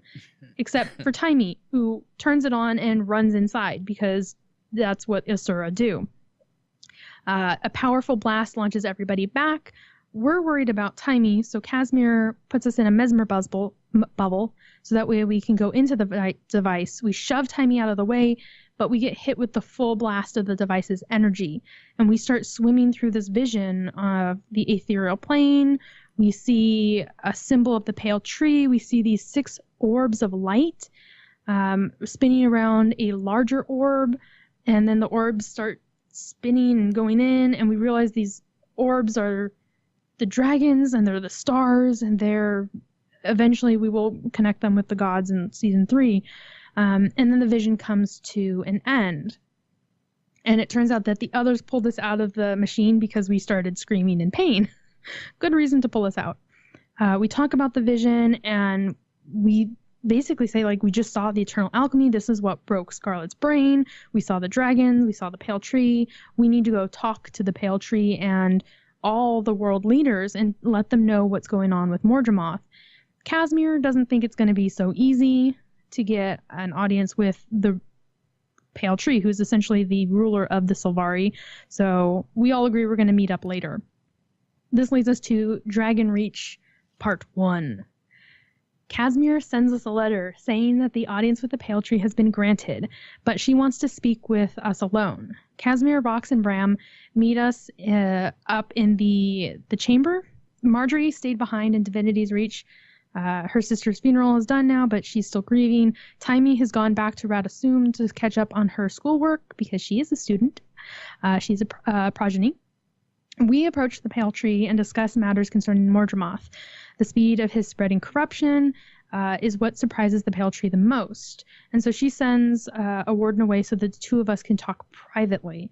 She agrees to host a conference of the 5 world race leaders.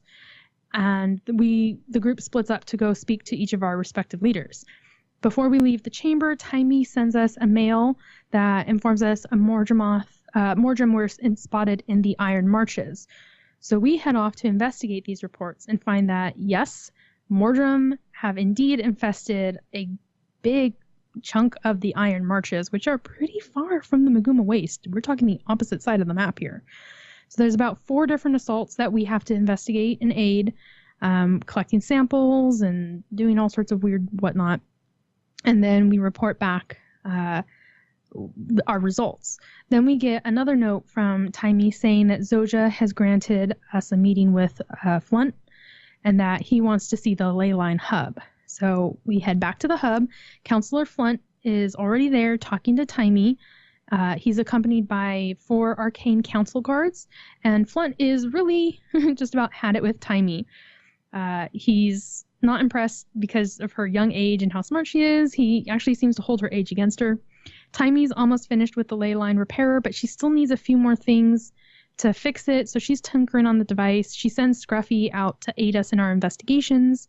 While we're going past Flunt and his crew, they discuss Taimi's relationship with Zoja and how it should be, quote-unquote, more closely monitored.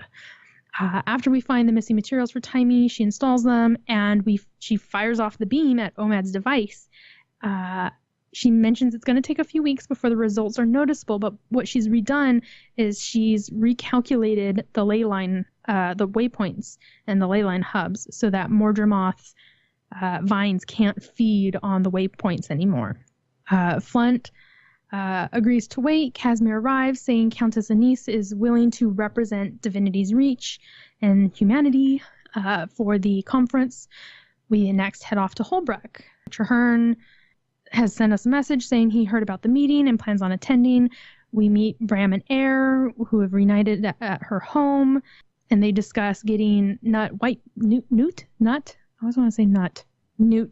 Whitebeard to come to the summit, but Air doesn't think he's going to want to attend because the Norn are focused on Jormag and the Sons of Svanir. What do they care about Mordrum and Mordremoth's threat? The jungle dragon is so distant to them, they can't even comprehend it.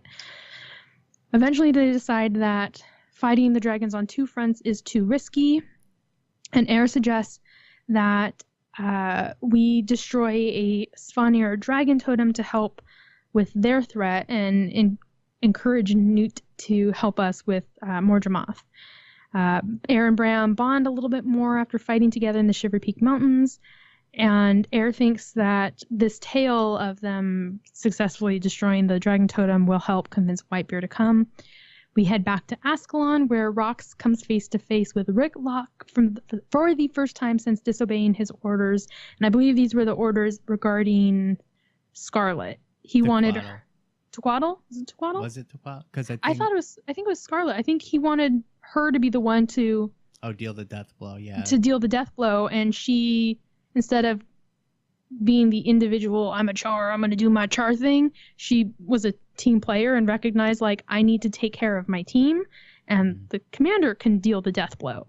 But that is still disobeying orders from her superior, so that's not a good thing.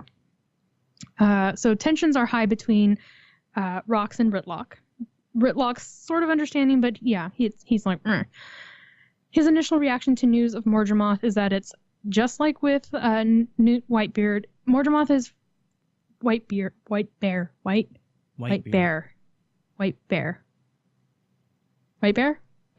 whatever. Same reaction. Mordremoth is way over there, and we don't care about that. We've got our own dragon to worry about with Krakatoric and the Branded and all of our stuff, and the ghosts in Ascalon. That's sort of an issue. So, and they also think that the Shiver Peak Mountains will stop the vines from coming through. And then it was pointed out that the vines could go around the Field of Ruins, and if that happens, it means all the other races have fallen, and the Char are going to be completely on their own. So Ritlock considers at this point convincing Smoder to attend the summit, and he mentions that he's been doing some research into his sword Sohathin and how to maybe lift the curse of Ascalon. He was reading an old Orion book. So in addition to the two Sorns, there's a crown that was also enchanted, and bringing it along with the sword should be enough to lift the curse that Alberdin put with the Fofire. However, the shards of, I believe the shards of the crown got shattered. They're scattered all across Ascalon, so we have to take one of the pieces and track down the other, and they resonate, and blah, blah, blah, blah, blah. Once we get the crown completed, Ritlock, Smoder, Rox, and us travel down to Duke Barradin's tomb to charge the sword with ghostly energy. Once we reach the statue, though, it reassembles again, comes to life, and attacks us. We defeat the statue. Ritlock stabs the ground with Sohathin, saying, "Ascalon, I free you from your curse." However, something goes wrong. The ground opens up, swallows Sohathin. Ritlock, I love how the wiki says panics. Ritlock doesn't panic. That's not a Char thing. Ritlock totally panics. He's like, "Oh no, my sword!" and dives in after it. And the portal closes before Rox and any of us can follow. And we believe it was a portal into the mist, thus making it impossible to find him since the mists are basically endless. Yeah. So, despite the ritual failing, Ritlock being lost, Sohathin being lost, the plan did reduce the number of ghosts in Ascalon. So Smoder says, "Yeah, I'll join you at the summit." Then we go to Dragon's Reach Part 2. There's a last-minute disruption that derails the plans of Queen Jenna coming to the summit. Apparently somebody has accused Jenna of conspiring with Scarlet before the Queen's Jubilee. Countess Anise has thrown a party full of minstrels and nobles so that Casimir and the commander can track down the truth. And lo and behold, Canuck is there.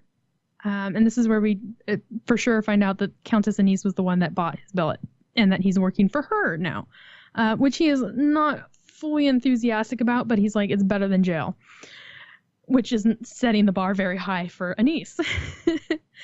So this whole time he's trying to get a reaction out of her, but she's like, I do not even care that you're speaking to me, peasant. And we find out that Scarlet did come to meet with the Queen, with Minister Estrella. Minister Arton and a goat farmer was in attendance. Evidence is gathered against Minister Estrella, who had close ties to Minister Codicus. Dun, dun, dun.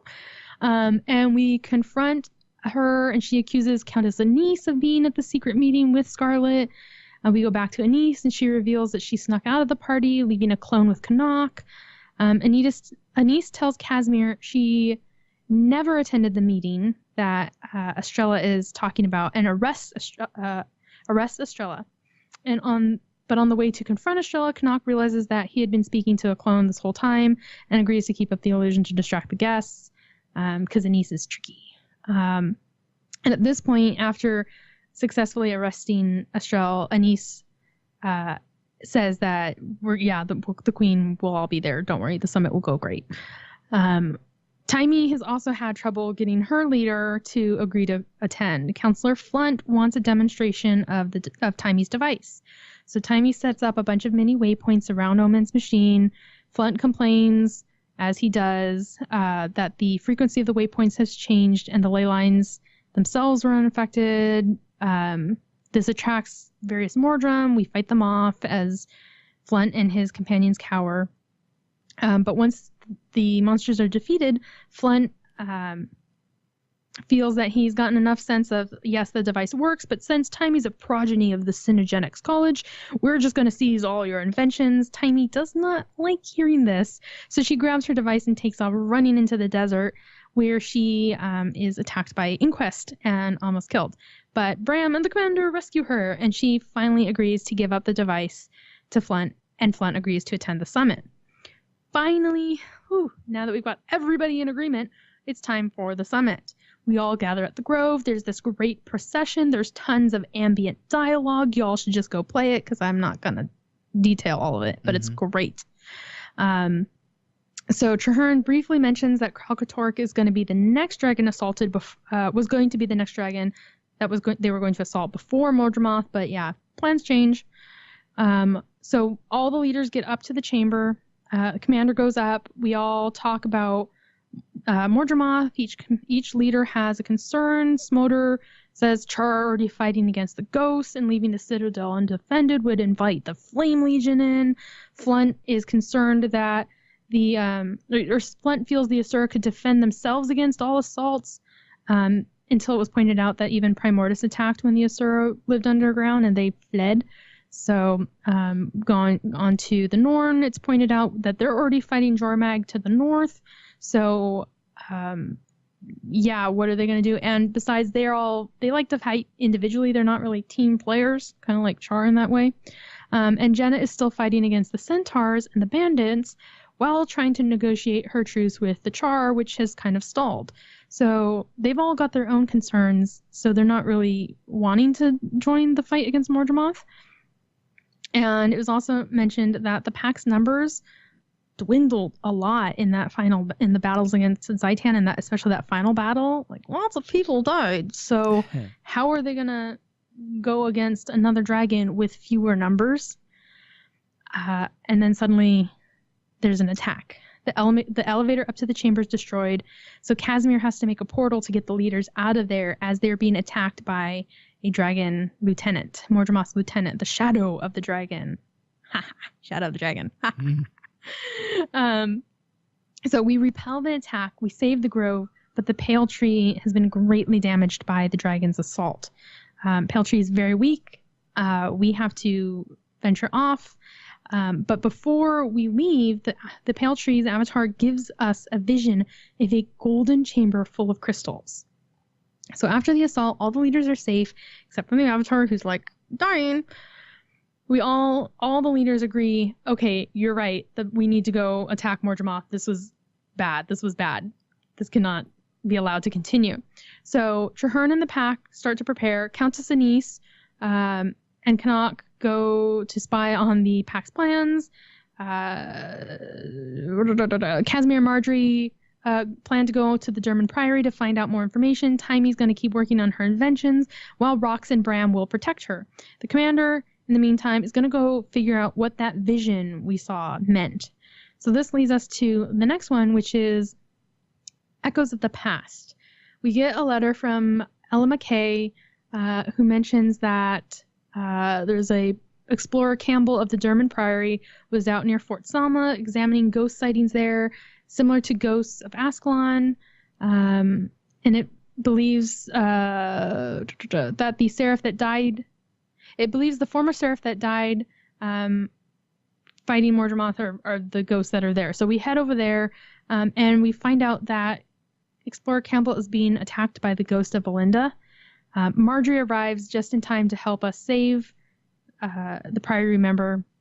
She exchanges a few words with the ghost of her sister, and Belinda possesses her former sword, which surprises Marjorie, but now that sword is Marjorie's sword. Traherne gets a message that Fort Vandal has recently been vacated. Messages left behind in the fort suggest that they were not attacked by just regular bandits. Something else is going on.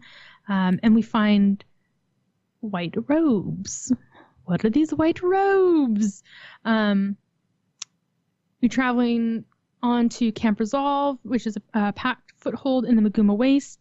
There, Marshal Traherne organizes the camp and gives the commander a rundown of what's happened so far. Traherne reaches out to all of Destiny's Edge except for Ritlock, who is still missing.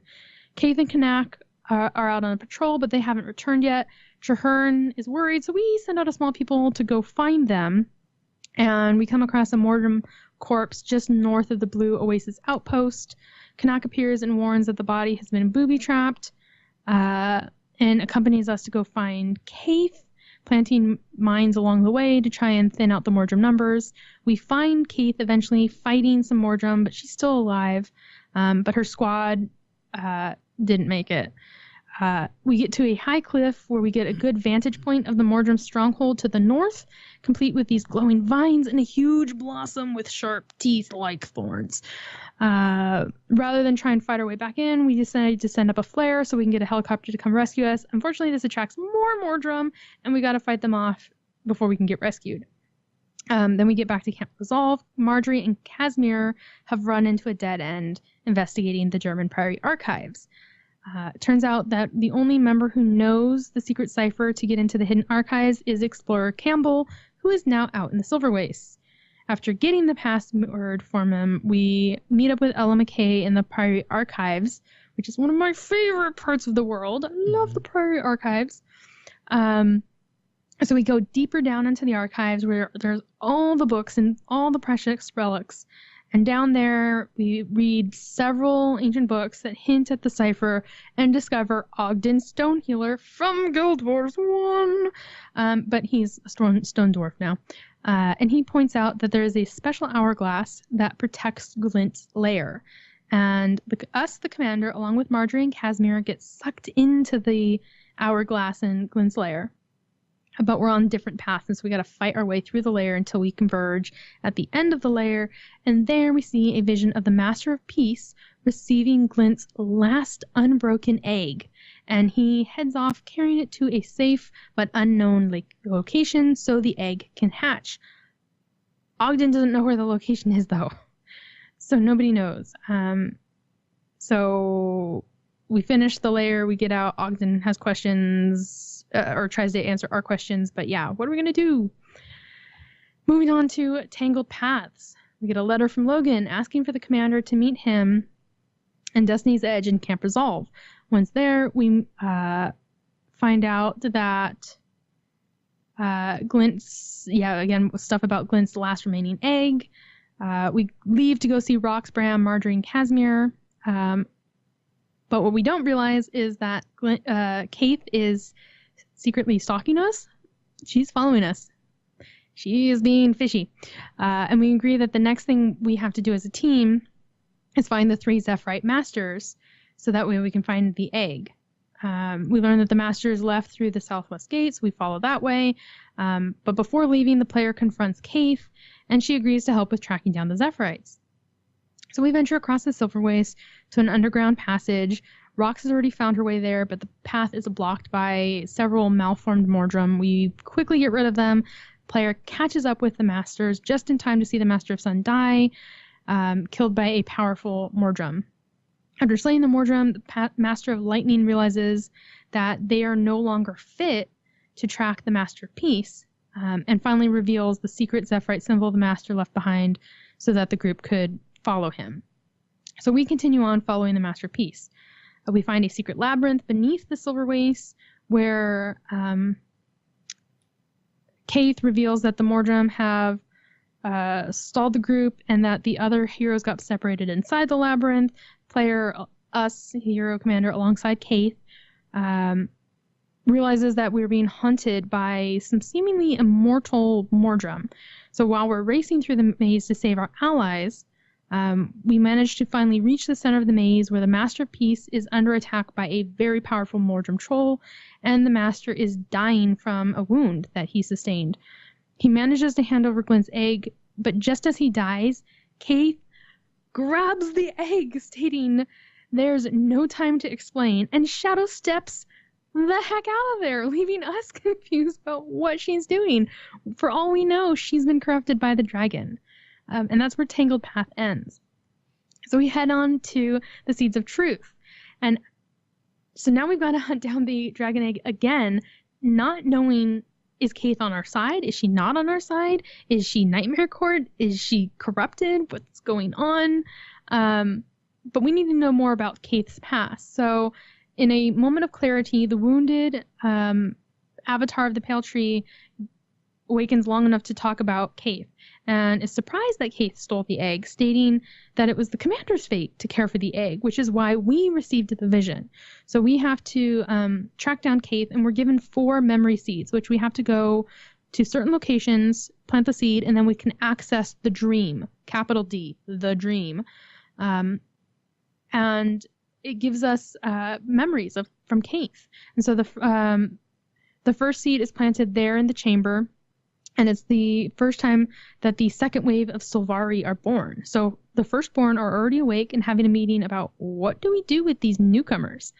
And leading up to this meeting, Kaith learns from Fowlin that, I think it's Winnie? I think it's Winnie. I'm probably saying it wrong. We're going to say Winnie, is hiding a secret, and it's a secret that can impact all Sylvari. So shortly after the meeting, we learn that several Sylvari have been captured by impish creatures who are doing experiments on them. Fowlin and Kaith set off to investigate. The next seed is planted outside an inquest camp in Metrica province, and we go into the dream and see that Kaith and Fowlin have infiltrated the compound and learn Vorp is doing experiments on the Sylvari. So this is where we see that the Asura are experimenting on Sylvari, and not nice, friendly experiments. And Canuck is one of the Sylvari that has been captured and is essentially being tortured.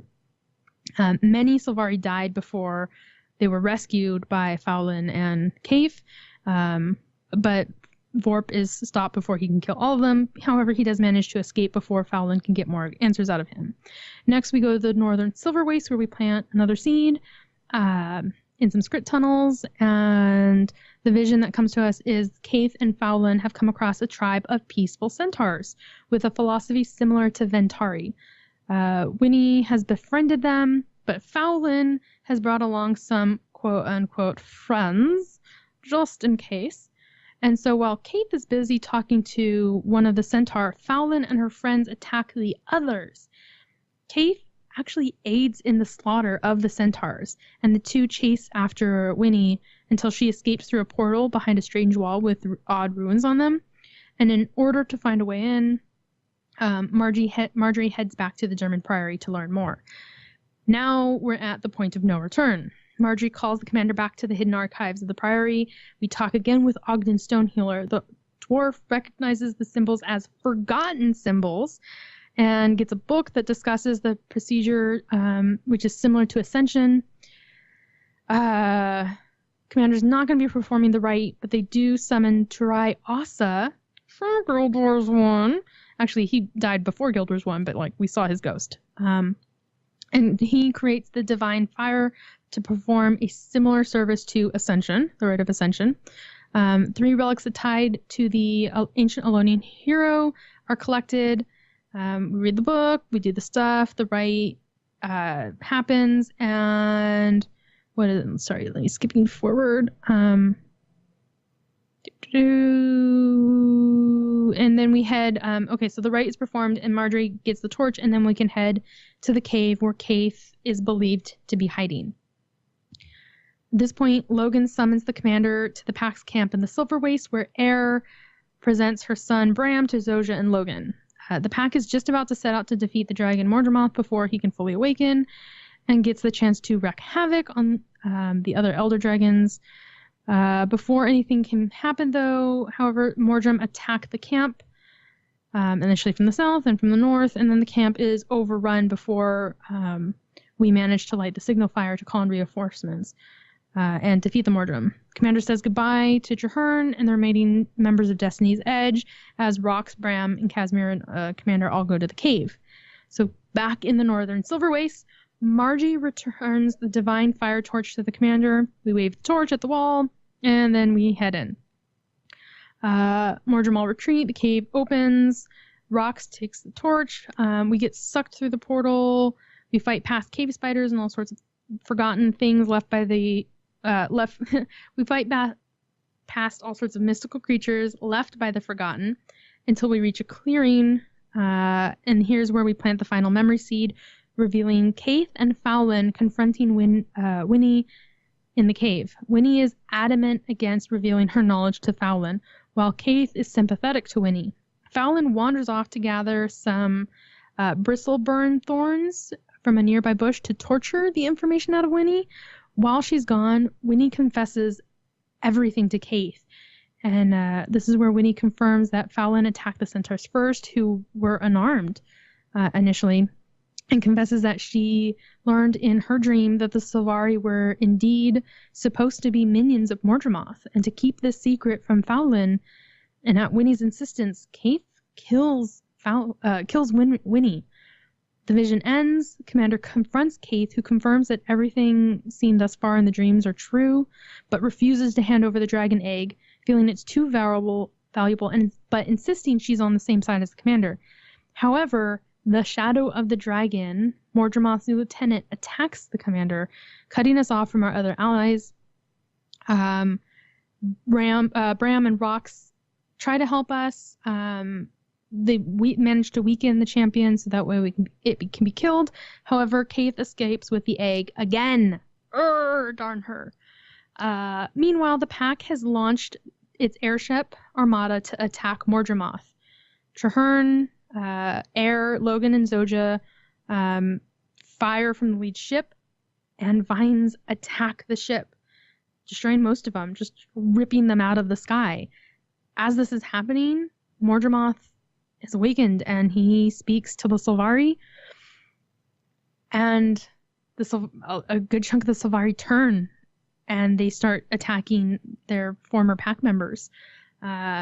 Logan is conscious, and she's firing arrows. This is where we see the scene where Logan is just hanging onto the bow of the ship. Zoja is holding onto his other hand. Traherne is nowhere to be seen, and at this point it's unknown if he's controlled by Mordramoth.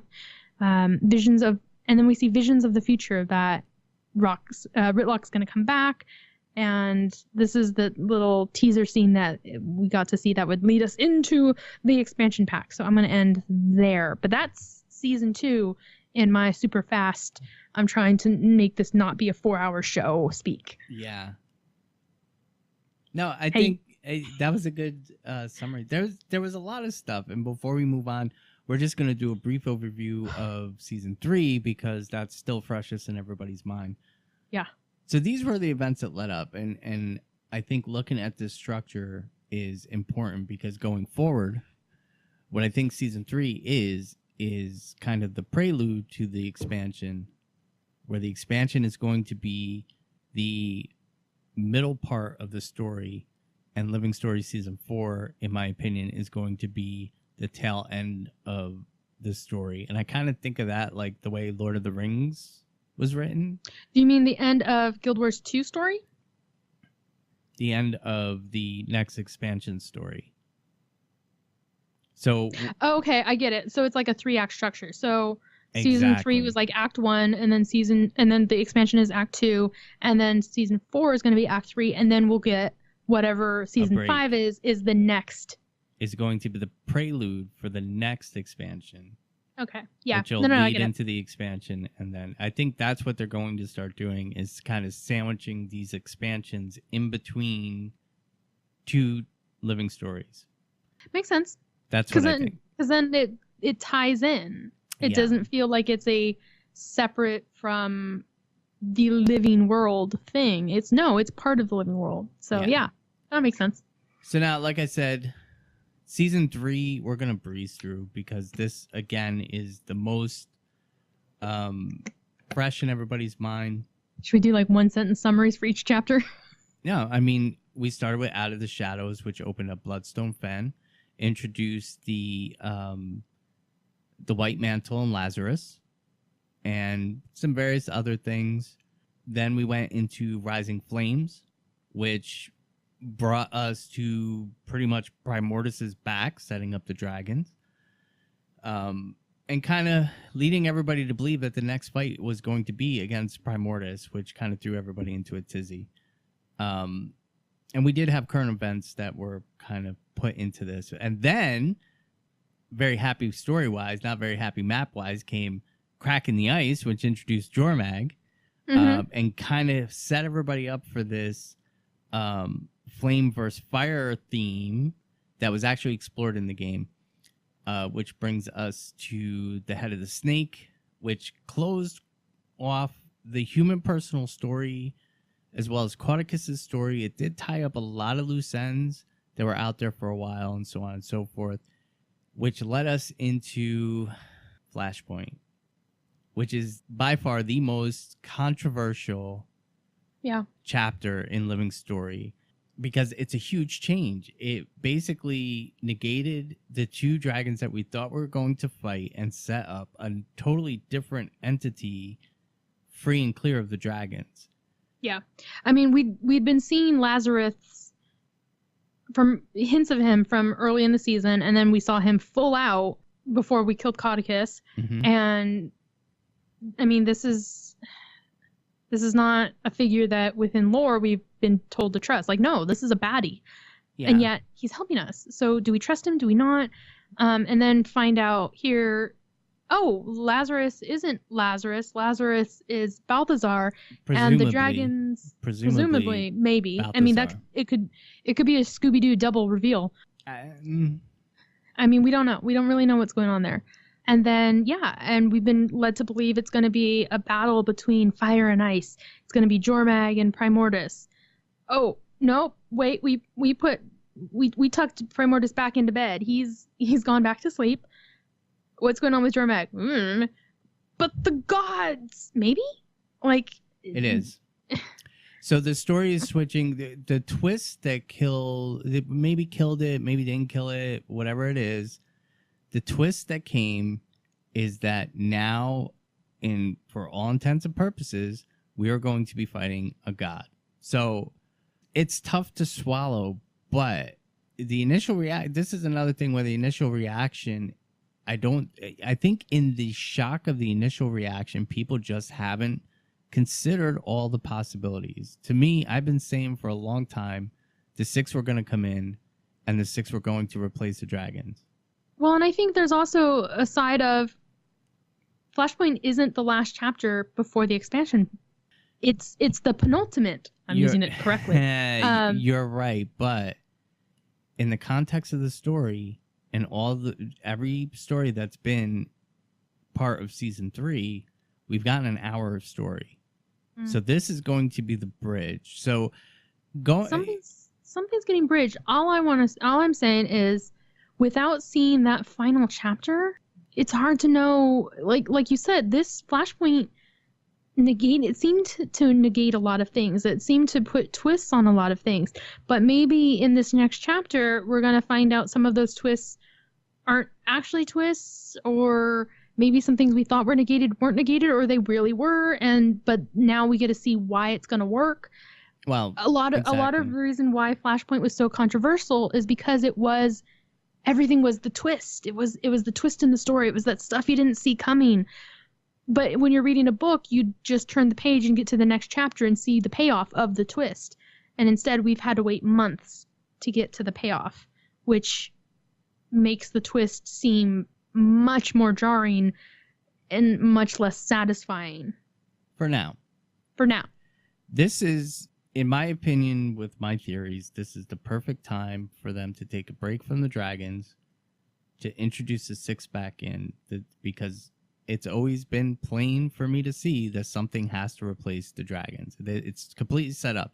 So either we're not fighting any more dragons at all, and we're just sitting with unbound magic, and magic sitting at its ultimate, which is also chaotic and damaging to the world of Tyria, or we're going to figure out a way to replace the dragons and bring magic back to a safe, not as chaotic state. See, and I think that's where they're going. I always thought we would be replacing the dragons. I didn't think we would ever just be killing them off in the end. And then as it became more clear, like, yeah, you kill off a dragon and it causes problems, so you've got to replace one. I always thought it was going to be like, okay, yeah, we're going to get Aurene and the Pale Tree. Gleam. Well, I thought Gleam and the Pale Tree. Now Aurene. But I thought we would be taking entities within the world that we know of instead of Deus Ex Machina pulling in the gods. It's not Deus Ex Machina. It is because they left. And now they're coming back, and that's just... But they're kind of being drawn back. Until I see how they pull it off, this is where like I was saying, this is where I'm like, it just feels like it's coming out of left field, because all I've got hit with was the twist, which I did not see coming and didn't really want, but I haven't seen the payoff of it. And that's where, if you talk to me on Wednesday, maybe I'm going to feel vastly different, because I'll see what that payoff is, and I'll go like, oh yeah, this totally works. Yeah, I get it now. Yeah, I'm happy that they did this thing. But until then, it just feels like, why? So I'm not saying that I'm never going to be okay. I'm just saying I don't see it yet. And they designed it that way. They designed it. This is one chapter, here's the twist, and the payoff's going to be the next one. You just got to wait 3 or 4 months for it. So that's where I am. I think there was a rough draft plan that the 6 were going to replace the dragons. I think it was set up from the initial sketches of the story, of where the story would go, and you can fall back. That's why I was so excited to find out that Ritlock was in Guild Wars 1 through the Legionnaire Summoning Stone, because I think it was that far back that they planned this. Maybe not. I'm not saying in detail, but I think that has always been the plan. There's too many similarities, and people are starting to see it now. I've been saying it for probably 2 years now. I mean, I guess I could say, yeah, but in some ways I feel like, well, then you made it way too subtle. I don't think, and I hate to say it, but I don't think ArenaNet is... I don't want to say that I don't think ArenaNet's great writers. I don't think an MMO game allows the story to flow the way it needs to make it smoother. I disagree. I think it is perfectly capable of doing it. I think the problem comes in with when you've got so many people on the team coming and going from a studio that when the game launched, this is the team of writers you had and this is the vision you had, to where you are now, where how many of those original devs or the original writers are there, and how has the vision changed? Well, not to mention that the vision is 10 years old. Yeah. Guild Wars 2 began development in 2007. Right. So when you've got 10 years and how many people have come and gone and put their fingers on it and salted the soup and whatnot, or seasoned the soup. I agree with all that. But yeah, I think it's just in that aspect, it makes it hard for it to have that continuing. The delivery system makes it hard. When you have to wait 3 months for the next hour of story, that makes it hard.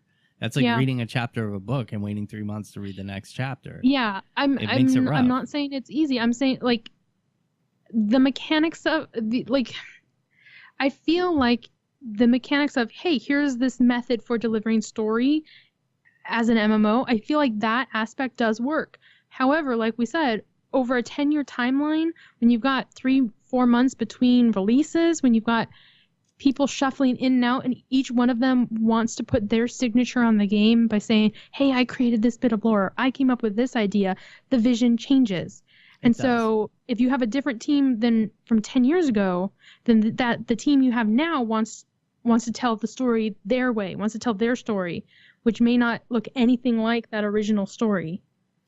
But they're not required. I agree with all that, and I'm not debating that. What I'm saying is I think that it's always been a plan that somehow the 6 were going to come in game. I don't think it was written. This is how the 6 are coming back in game to replace the dragons. But I think this is the time they're choosing to strike to bring them back in. No, I'm agreeing with you on that. I think it is a thing. I think the problem came from what you were saying was, or like we were both saying, it was a thing. Like it's written down somewhere in one of the Bibles. This is the thing that's going to fix the thing.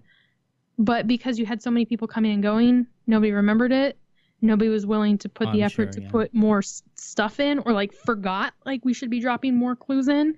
And so it feels a little more like coming out of left field, because it feels more like, oh yeah, remember our plan to fix the thing with the people from the place? Let's put that in like now. Let's do it now. But it was a delivery method too. I mean, there's a lot of different things. Yeah. Real quick, so we can finish this up because we're getting up near 3 hours. What did I say? It's going to be the 4-hour episode. Yeah. I called it, didn't I? Speculation. What I'm speculating is coming in the next episode is a brief glimpse of Ritlock. I don't think we're going to get much Ritlock. I think he's going to either come in at the very end, or he's going to be in the cutscene, and they will reserve that for the expansion because it's a necessary story. Yeah. I think that it is not Livia that is revealed. The mysterious voice, I don't think it's going to be Livia. It could possibly be E, who could be Livia. And the reason why we keep going to Livia is because Livia is established alive in Sea of Sorrows, which is over 100 years after she was last seen in Guild Wars 1. So that's why Livia keeps coming up. I think it's Cormyr. I think that the mysterious voice is Cormyr. She's the one who gives us a prophecy, because it can't be the Flameseeker prophecy. The Flameseeker prophecy is revealed. There was the prophecy in Nightfall. I don't recall that. But those were different. Clearly. Those were different. They were all different, but I mean, yeah. But those, I mean, like they concluded. Like that should be finished. No, you're right. The only reason the Abaddon statue is shown in the trailer is because Abaddon was the god of secrets, and I think that is why we're going to go to Ur to find a hidden temple, and that's where we're going to find a new prophecy of how we're going to defeat Balthazar, because I think it really is Balthazar. I think that Balthazar is going to be cast down, and I think Ritlock is going to replace Balthazar as the god of war. I feel like that's stupid. But you know what? ANET likes closing storylines quickly, and they've already kind of rushed the peace between the Char, because they were fighting and at war right up to 1 year before personal story. They kind of rushed through that with the Relic of the Connor. I feel like they rushed Codicus. I honestly wanted Codicus to be a season. Like I wanted Jenna to lose the throne. Like, I wanted there to be a coup and for Jenna to lose the throne and have to go on the run, like, and Logan shows up and helps her, and, like, that's where we see, like, actual character development and relationship form and, like, a reason for them to be in love with each other. And instead, we got what we got, which was not bad, but it did really rush and wrap up that thing. It was just like, we just don't want to deal with this anymore. We just need to get it gone. We want to move on to other things. We want people to stop asking us about Codicus. No, yeah, that's all fine. But again, I think that comes down to delivery, because in a living story, releasing free content every 2 weeks, you can explore those options. Where in the expansion, it's much more rigid and you don't have that much time. And I think that's why Malik went by the wayside and stuff like that. So that's what I expect to see. I don't expect to see many storylines closed. I expect to see more storylines opened that will kind of persist through the next expansion and maybe close out in Living Story Season 4, which will set us up to the end of the next area. And then Living Story Season 5 is going to set up the third expansion. I think that's really how it's going to go. So don't build yourselves up for a lot of storylines getting closed, because I just don't think it's going to happen. I'm building myself up for awesome writing. I mean, they're hiring all these new writers who have done amazing work on other games. So I am committed to believing that we've got awesome writing and awesome lore coming our way. Which we're not going to see that until 2018. Which we're not going to see anytime soon. Exactly. No. But I am excited. Until, like, I am on there. I am buying into amazing things are coming with the expansion, with season 4 and 5. I am very excited to see what is on the horizon, or what I'm gonna say what's on the horizon, but we're not gonna see it until we're like there. No, according to Mo's schedule, we're getting expansion between September and October. So well, no. I just mean, like, we're not, like, I'm not gonna follow leaks, and I'm not we're not gonna know what season 4 is. No, that's what I mean. Like, we're not gonna know what season 4 is coming in January of 2018. Right. So, like, when that comes, then I will see the lore and I get to play it and I get to experience the story, and then I can give a rating of, okay, these new writers did amazing, or okay, so maybe this was just them warming up, or like, oh, hey, what's this other game that I want to go play? Like, that at that point, then I can play through and give a good rating of where the story is going. But until then, like we're playing through stuff that was written a while ago. Yeah. Yeah. I agree. Do you want to take any stabs at any predictions for the next chapter? What you think we'll see? Yeah. Me? Yeah, you. Gallios is done. I have no clue. Not one clue. I mean, I feel like poor Gallios with his slow Southern drawl, and here I am with my California born and then Pacific Northwest. I'm just going to talk like this super fast. Can everybody hear me and understand all the things that I'm saying? Because I got to get them out really fast because Gord doesn't want the show to be 4 hours long, but I'm really got a lot of lore to cover. Yeah. At times I looked up and Gord is like taking his headphones off and he's like, my ears are sweating. Trying to cool down his ears. my ears are sweating because my headphones have been on so long. All right, predictions. I thought you were teasing me about talking so. No, my ears are literally sweating. Okay, that now I have a whole different meaning on while I was talking. I thought you were just teasing me for talking so fast. No. But I was like, there's a lot of lore. I am not going to give one single iota of speculation because whatever I say, I feel like is going to be wrong. Well, no, I mean, you can make a guess. The theme of theme of the trailer is somebody new, a female character is coming in. That's not Anise is involved, which makes everybody think that it's Livia, and it's a good chance that it's going to be Livia. I don't know if Wooden Potatoes was correct because he is saying that the heavy armor clad woman is Livia, and that could very well be, but all I can think of is all the speculation around Out of the Shadows about the one guy. Everybody's like, oh, it's Casimir's brother and this and that. And it ended up being the generic skin for the white mantle elementalist. Okay, here is my single iota of what I think would be cool, but probably is not going to happen. The female mystery character is the mysterious E, who is a Vania from Guild Wars 1. That's a somehow possibility. Yeah. In modern day Tyria, hundreds of years old, just like Livia is, and she has come to help us fight Balthazar and figure out how to fix our dragon situation. I think that would be cool, especially since so many people are like, it's gonna be Livia, it's gonna be Livia, oh my god, it's gonna be Livia. I would like it to not be Livia solely for that reason.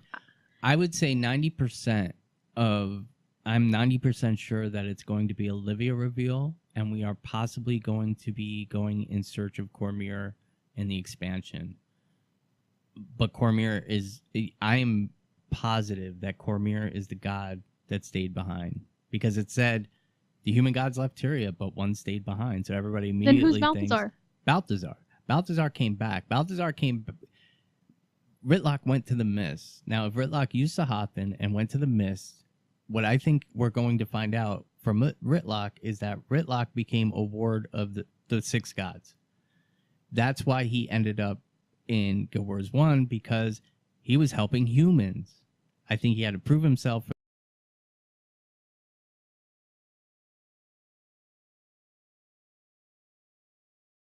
They sent him back, and when they did, that's how Balthazar snuck in. That's what I think happened. And Cormyr is the one that stayed behind. I think I like that it would be Cormyr staying behind, because she is the most recent to ascend to godhood.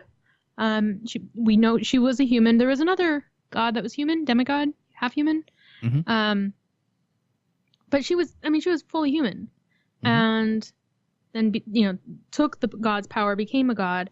I like the idea of her being like, yeah, I'm just gonna stay here because I can kind of see, even though I'm blind, that things are like about to go to hell.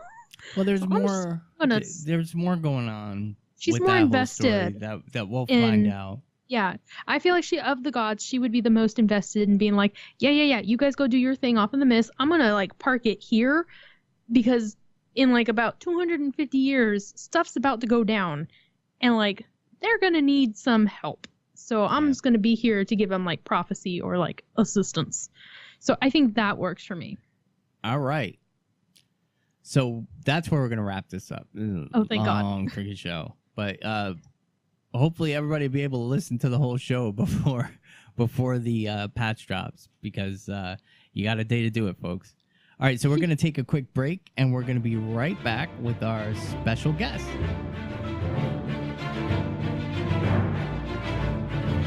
Okay, and we are back. So this is the time of year where Gallios and I get really happy about sharing our experience and promoting our Extra Life. So if you followed us last year, you already know about Extra Life, so feel free to fast forward 30 seconds. But if not, Extra Life is a charity that works for Children's Miracle Network of hospitals. I will be partaking in the game day. I'll be doing, last year I did 16 hours. So this time I'm hoping to get through to the 24-hour mark. We have all kinds of plans. Cora and I will probably play Guild Wars again. We'll probably record a live show and everything else. But we're going to get into that later. What I'm really excited about is we have a special guest that we want to talk with about Extra Life, and that is Jessie from this Passionately Casual podcast. Welcome to Shadow the Dragon, Jessie. Hey, I'm so excited to be here. Thanks for having me. Well, thank you for coming. So I'm so excited she's here too. Yeah, Cora's always excited Finally, when there's another female. Estrogen and testosterone are balanced. Bringing balance to the force since 1977. There you go, baby. All right. So Jessie, before we get into what we do for Extra Life and everything else, why don't we start with you just telling us who you are and what you do? Okay, well, I'm Jessie. I am Stardust Legacy on Twitter, and I am a SWTOR player. For those of you who are listening who don't know what the heck that is, it's Star Wars: The Old Republic, an MMO. And I do a podcast related to that, which is Passionately Casual, as you mentioned before. And I have some great co-hosts on there with me. JT, who also is on Corellian Run Radio, the longest standing SWOTOR podcast, and Sakari, who is a streamer of many games, mostly SWOTOR. So that's sort of how I'm involved in the community. I do play that game almost to the exclusion of all others. I play a little Guild Wars 2. I'm actually in your Minions Grunt. I've been blogged in about twice. Not because it's not fantastic, but because I guess I'm a busy human in general, and I can only develop, my gaming life so many hours of the week. So I'm kind of single game focused. Great community. That's how I know you guys, of course, is through sort of the podcast community and through Mog Nation, right? That's how we first got to be friends. And I've been tuned into you guys since you started. It's been over a year now. You guys are just a little bit behind us, I think, in terms of your longevity on the airwaves. So. Yep. So I think there's not much to say about me other than I guess the reason that you might have invited me on this show to talk about this topic is that I'm also very involved from the player perspective in Extra Life. I've been playing Extra Life in SWOTOR for the last 4 years. This will be our 4th marathon. It'll be our 3rd running it as our own team and as our guild, which is Unholy Alliance. On Harbinger server in that game. And we've just had a lot of fun with it, and we've been fairly successful in the amount of involvement from our community that we've gotten, including the involvement of the developer team. We've had the community manager from our game has come to help us with events, and that helps us with fundraising for the children's hospitals, because he comes on he came and did a movie. His name is Eric Musco, and he came and did Movie with Musco in Discord, and we watched a Star Wars movie with him, like kind of MST3K, everybody talking about the movie, and you had to donate like $5 or whatever to be able to come and do that. So we got money for the charity that way. So yeah, I get really excited about Extra Life and really passionate about it. So I think that's why you asked me to come on. Yep. Well, and and you're an awesome person. Oh, well, thank you. We just had to get you on the show somehow. This was the easiest way to do it. Fair enough.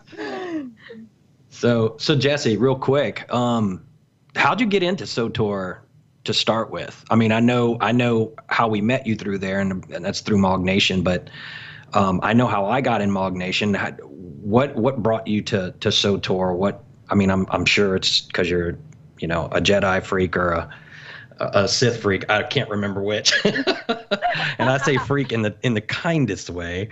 But how did you get into it? Like, what brought you to SWTOR?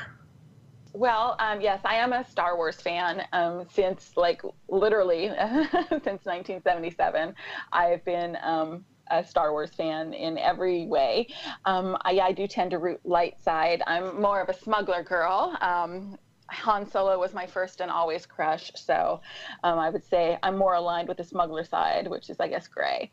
But I started playing this game. I had never been a video game player at all, other than, Pac-Man, Atari a little bit. Now everybody is getting to get a sense for how old I am. My nephew was visiting from Seattle, and he brought his laptop with him. And here we were in LA. I was living in Los Angeles at the time, a little over 5 years ago. And we'd go out and we'd do all these great things. I'd take him to Hollywood, Amoeba Records. He was really into all the hip stuff. He was super way cooler than I am. And I took him to every cool place I could think of. But then we'd come home in the evening and he'd flip that laptop open the minute we got in, and he'd start playing this video game. And I was kind of irritated because I'm like, this is such a exciting city and we're doing so much fun stuff, but you can't wait to get home and play this game. And I came around the table where he was playing, and I looked over his shoulder. I was like, oh, hey now. What is that? He was running around on Dromund Kaas, which is like the seat of the Empire in the Old Republic era of Star Wars. And he's got this beautiful Twi'lek running around behind him, who I learned later was one of the companions in the game, and her name is Vet. And it was just this beautiful, rich imagery on the screen. There was wonderful voice acting. It was like a movie, and it was pretty easy to, figure out how to play. So I sat down and I played on his character for a few minutes, and I was like, okay, sold. So when I dropped him off at the airport, I stopped off at like Best Buy or Fry's it was, and picked up a copy of the game for myself.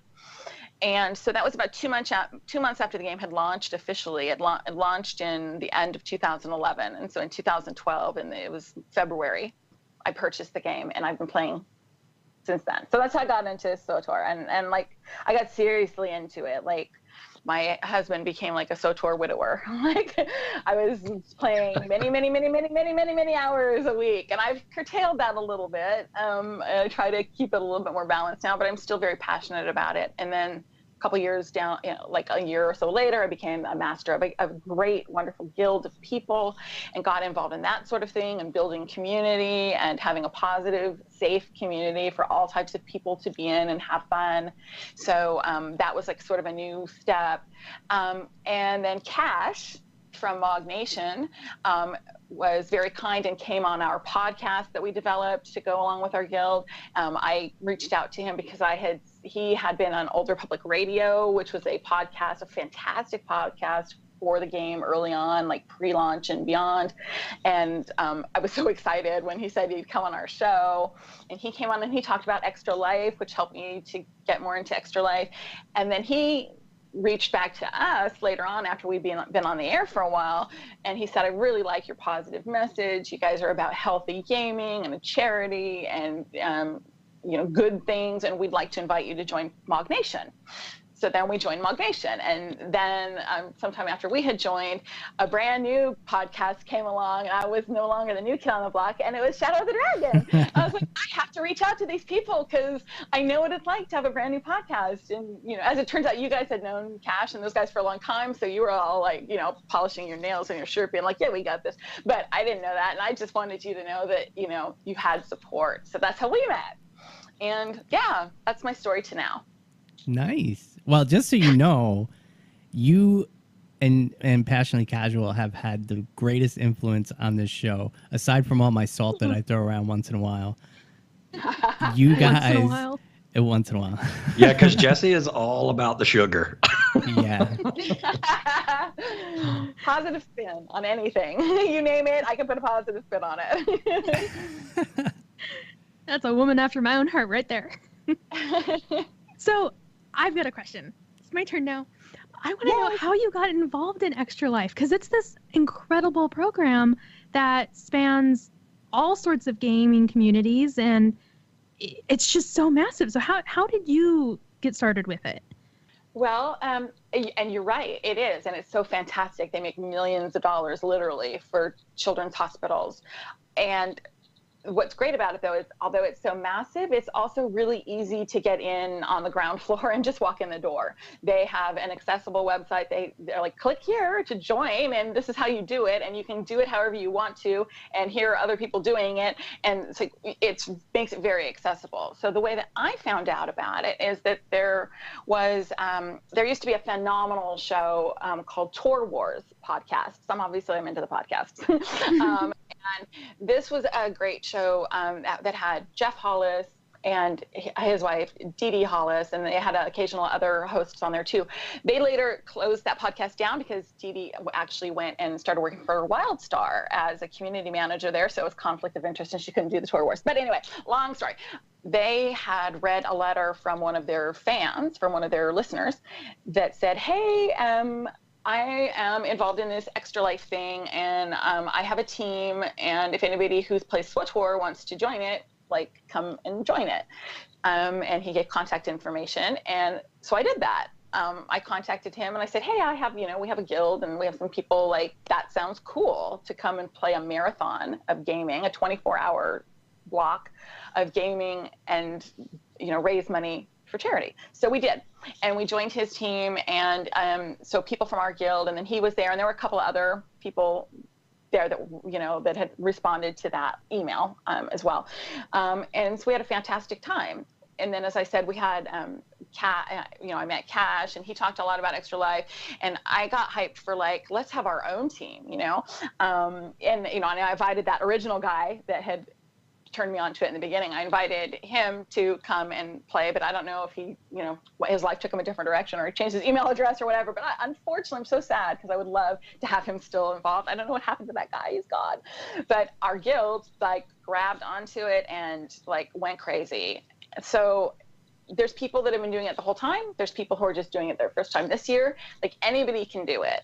All you have to do is you basically sign up as a team, as part of a team, or you can sign up as an individual. And then you just say, I commit to play this X amount of time, whether it's 24 hours. We've wimped it down. We only do 12 hours because some of us are elderly. I'm talking about myself.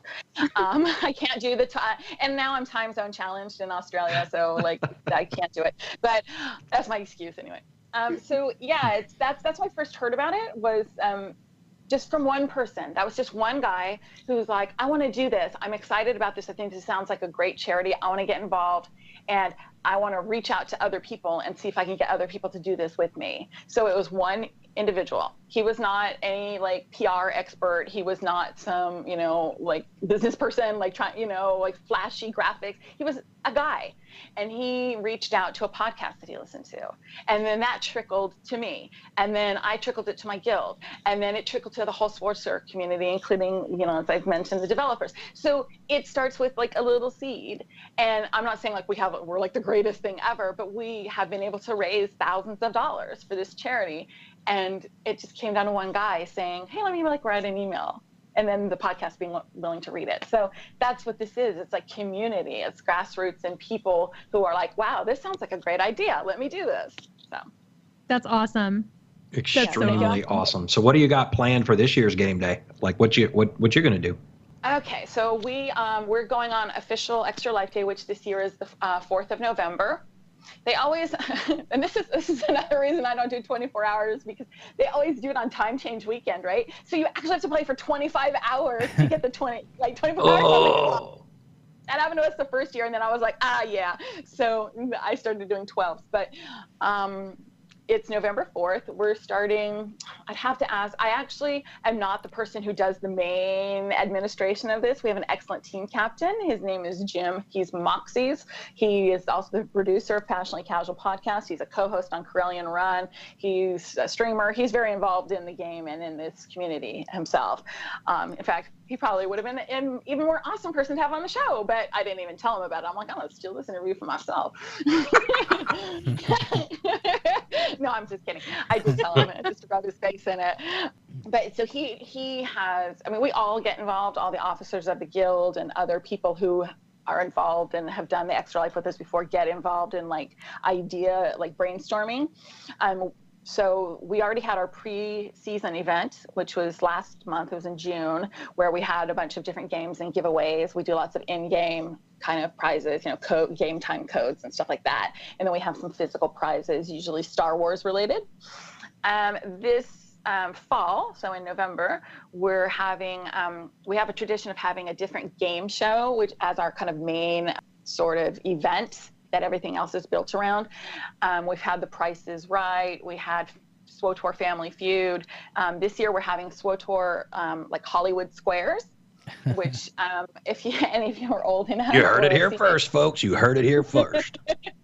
I think they might have done a reboot of it, so you could actually technically be like a young person that would have heard of this show. But what it was like a panel quiz show, and a contestant would come on and they would get asked questions by the MC, and the celebrities would be on the show too, and they would give their answer, and then the contestant would have to decide, do I want to go with what Jack Ritter or whatever, like a 70s person was, what their answer was, or do I think they're wrong and I want to vote against them? Anyway, that was the main thing. And so you'd have to have it's a tic-tac-toe square, and each square would have a celebrity or a pair of celebrities in it. And so that made it exciting for people to watch and to get on. So anyway, we have that, and we have all quote celebrities from the SWTOR community, and these are all people who are very well known in the community, whether they're the top streamer or podcaster. We have the community manager, I mentioned his name earlier, Eric Musco, will be our center square, and we just have bloggers that are very popular, so it's all like known names. Volk, who is probably the most well-known, probably one of the top 2 most well-known content producers in our community. The other one I think we share, which is Dolphy. It was shared with your community. Yeah. So all of these people are going to be the celebrities, and then we'll have the contestants who will be getting those questions, and then it'll be emceed by JT, who has this great radio voice, and Mox. I will be administering the game. So we'll have that as sort of our main game show game, and we'll have all these fantastic prizes. We get good prizes for things given to us by BioWare or donated by us. And then the other stuff is in-game events. There's just like in your game, there's like lots of little events that you can go do, and you can make social events out in the environment. And we do a lot of that, and we do a lot of lore-based things, which I know appeals to you, Cora, because I know that you're a lore person. I love the lore. We love the lore too, and we have some lore. Oh, we have a real canonical expert of Star Wars in our guild. We're very blessed to have somebody who knows Star Wars like he could work at the Lucas Story Group. He's that good. So he helps us with developing really good questions, trivia, scavenger hunt type things. Like, we have all of it. So it's just a time to everybody log in, hopefully for the whole time. But hey, if you can't, you just log in for part of it. You come to the events you want to. You tell your friends, this is a marathon. Please donate a couple dollars, because I'm committing to this. And then their friends and their family each, donate, on their page a couple bucks. And then at the end of the day, hopefully we have, a couple more $1,000 that Extra Life gets to use for these children. So that's our plan. That's really cool. So we've been covering a lot of topics, but I don't think I heard if you said what your goal for this year was. So what is your goal for this year? I think we have set our goal for $2,000 for our team, which is the Wookiee Alliance team, and our SWTOR team. I always keep my personal goal humble so that I can exceed it and feel really good. So my personal goal is $200. I've achieved more than that each time. So I figure, well, that's safe.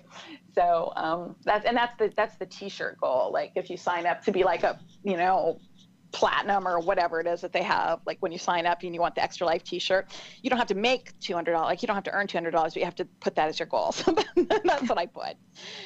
But really, I feel like every dollar that we donate is a dollar more than they had. So we're just about not putting too much pressure on people, but making it fun and reminding them why we're doing it, reminding them about, what Extra Life is, what it stands for. It's a really good charity. It's highly rated. If you go to Charity Navigator or one of those, you Google rating charities online and just find any independent charity rating site, and then you go and you look up Extra Life and Children's Miracle Network Hospitals, you're going to find they're like a 5-star charity, which is rare. A lot of charities are not, and a lot of there are administrative costs and other things that charities, they have to spend some of their money on, but it helps you decide, like, is the money I'm donating really going to the kids or the animals or the environment or whatever it is that you're donating to in a charity. I would recommend you always do that when you're looking at any charity. But if you do that for Extra Life, you're going to walk away going, wow, this is amazing. Because Extra Life, as a branch of Children's Miracle Network Hospitals, actually spends none of the money that gamers raise for administrative costs. 100%, every single penny that a gamer or his family member donates to you on Extra Life Day goes directly to Children's Miracle Network Hospital with nothing taken off the top. So that's amazing.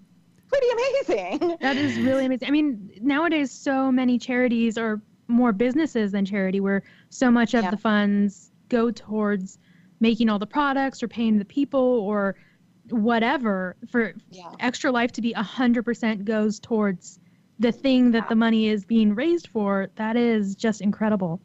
Yeah, it's outstanding. Now, and Children's Miracle Network, which is the broader organization, of course, does have administrative costs because they have to promote, they have they have to have some people that are on staff that are really good at what they do, right, in order to have it be a successful charity and be as it is. So there are administrative costs on that side of it. But again, that is all public information because they're a charitable organization in the U.S. and Canada. So they have to have all that disclosed. So that's why I say go to one of those charity rating websites, so you can make a good decision whenever you're trying to pick a charity. So that's why I've been able to feel good about jumping behind it and getting involved in it. I'm obviously not, I don't work for them or anything like that. I'm just enthusiastic about it. And it's become something that really drives and motivates our events through the year for our guild.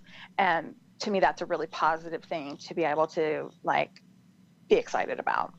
Well, it speaks to how good the charity is that people are this passionate about it without being on the payroll, because there is no payroll. Yeah. Right. Right. All right. So the last question we have for you, Jessie. This is the zinger, the surprise question. Oh my God, I'm so excited. Should we drum roll it? Do we need to drum roll? You can if you want. Okay. Out of all the movies, first trilogy, second trilogy, The Force Awakens, and Rogue One, what is your top Star Wars moment? Oh, moment. Okay.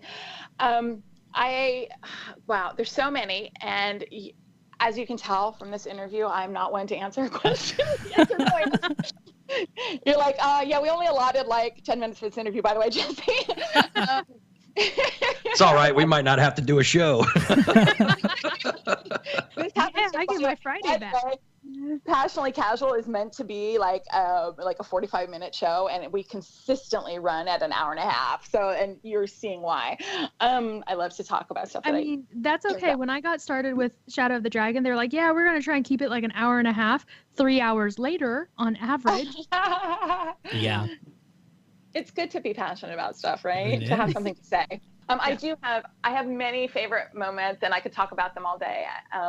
But I think for me, the moment that resonates with me and always causes emotion in me, and I think that that's, for me, a crucial part of what Star Wars is the moment after, in A New Hope, the moment after Luke comes back to his aunt and uncle's homestead and finds it burned, and he walks back over to that little outbuilding, and the piece of music is called Binary Suns by John Williams.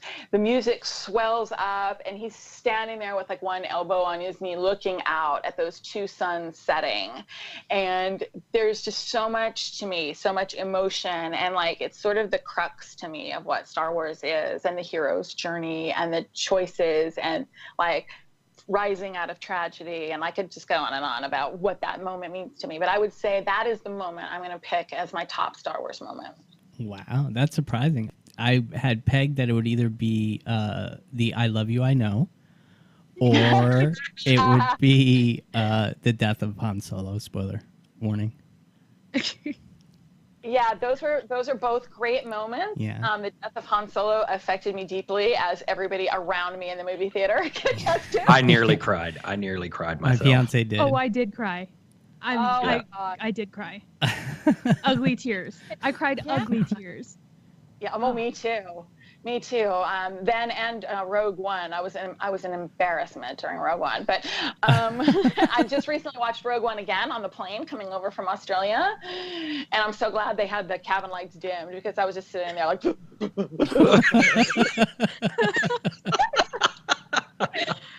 Jessie, I feel like me and you need to go see a movie together sometime, because... Well, she's close to you right now. Well, closer than she normally is to you right now. You know, it's just a few hours drive, right? Just a short few hour plane flight up. What's the big deal? Yeah, right. Well, I invite you down to Comic-Con. There's going to be lots of cool, amazing stuff happening at Comic-Con this week, which is the reason I'm here is, you know, ostensibly for Comic-Con, but really to see my friends. I have a lot of Star Wars and SWTOR friends who come to Comic-Con, and it's the only chance I get to see them, you know, many of them in person. So this is my third year. I'm really excited to be going, and lots of good. If you ever make it up to Seattle, Washington for Geek Girl Con, me and you, we'll go hang out and watch a movie together. There's a Girl Con? Oh my God, you don't. Oh, yeah. MG. Geek Girl Con happens up here in Seattle, and it is the best thing ever. So you should totally check it out and then look into coming up for it. I believe it's going to be end of September, beginning of October this year. Yeah. Oh, fantastic. I probably won't make it this year. It takes 30 hours to get here from my house. But maybe for 2018. That sounds, and then I'll be back in the States after that, 2019 and on. I'll be back as an American. So I'm just in Australia for a couple of years. So that sounds fantastic. I'm really getting into a wide variety of cons. There's some in Australia and stuff too. And it's a great way to meet people who have similar passions and, you know, want to dress up. I love dressing up. So I'll be doing lots of that this weekend and getting involved. So I'll definitely look into that. Awesome. Yeah. Well, Jessie, thank you very much for joining us and talking about Extra Life for a little bit. And if you wouldn't mind, can you close out the interview with your world famous catchphrase? My world famous catchphrase. Okay, well, it's probably. Well, thanks for listening to Shadow of the Dragon podcast. This is Jessie. Till next time, keep playing and I don't know, fly casual.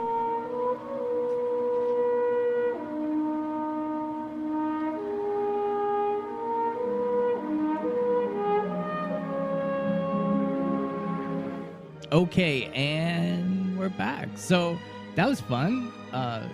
Jessie's awesome, and I didn't really say it to her on the show, but she really does, or during the interview. But I hope she's still listening, and I hope she knows, and Gallios knows, when she has done so much in the SWTOR community. She has one of the voice actors doing voiceover work for her. He does plugs. Darren DePaul, yeah. like the man, Darren DePaul. Yeah, they did a whole contest around him that synced up with a story event. So, you know, when I saw how she conducted herself and stuff like that with her podcast, I was like, Gallios, that's what we need to be. So I try to control the salt, but like she said, a little salt's good once in a while. So, super long show. We'll have all our Extra Life info coming up. We're going to be plugging our Extra Life stuff. I knew this was going to be a long show, but I felt like it was the best time to really recap at least the first 2 seasons of this living story, because so much stuff happened. And even though we have going on 3 hours of audio, we skipped over a lot that has happened. So everything's on the wiki. Go ahead and check it out and, get caught up. There's been a lot of lore. And oh, yeah. I can't wait for episode 6. So, Gallios, do we have any shout-outs, buddy? I do not have any shout-outs this echoes. week. I am so sorry, but I really didn't have much time to socialize this week, except at red lights in my car. So, I don't have anything. All right, Cora, do you have any shout-outs? I do. I'm shouting out to Miss Megs from Discord. Miss Megs was listening to, I'm going to read the whole thing.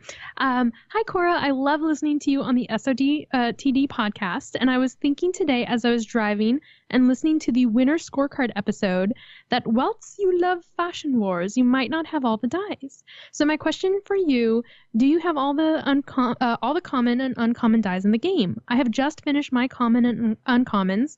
And whilst I now have them, I still can't seem to stop myself from selecting unidentified die in the hopes of getting a rare that I need towards as rewards from WW.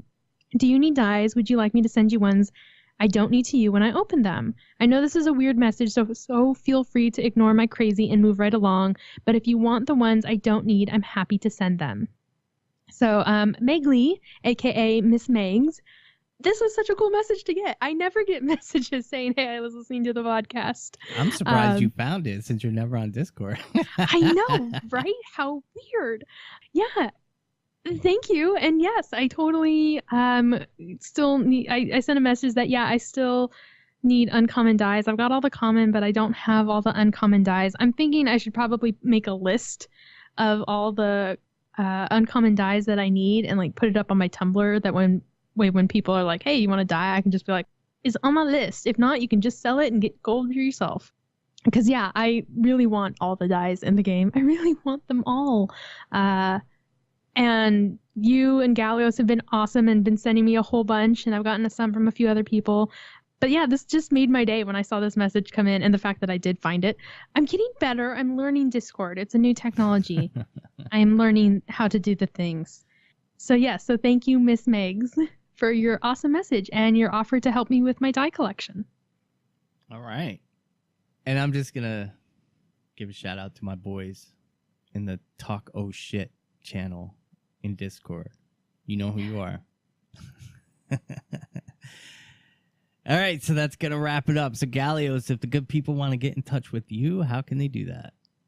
You can reach me at Gallios_GW2 on Twitter. You can reach me in our Discord channel at Gallios #3334. And if you want to reach me in game, I'm Gallios.8142. All right. And Cora, how can the good people get in touch with you? I am on Twitter at Guildlores. I'm also on Instagram at Guildlores. I'm on Discord at Guildlores #2568.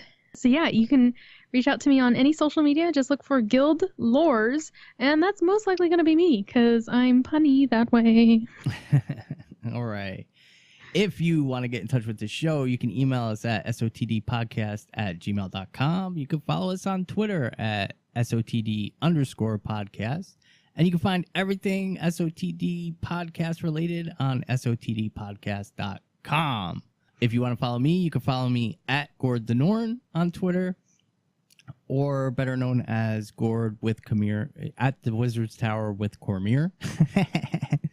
You can follow me on Discord at Gord #4133, and you can reach me in game at Gord.8654. All right. If you guys want to get in touch with Jessie, look up her podcast. It's Passionately Casual Podcast. It's SWTOR Podcast, and it's really, really, really good. All right, I think that's that gonna it do is. Whew, this was a long one. Very. Yeah. I knew it was gonna be, but I mean, hey, when the iron's hot, you got to strike it. Well, I got to learn about this stuff at some point or another. All right, so that's I gonna do it did for my us. best. The next show is going to be our spoiler-tastic review of Living Stories Season 3, Chapter 6. Prepare yourselves because some other podcasts will be out with that stuff, and we're already talking. I'm probably gonna do social media blackout on Tuesday because I am not going to be able to take the day off of work because I'm doing audits that day.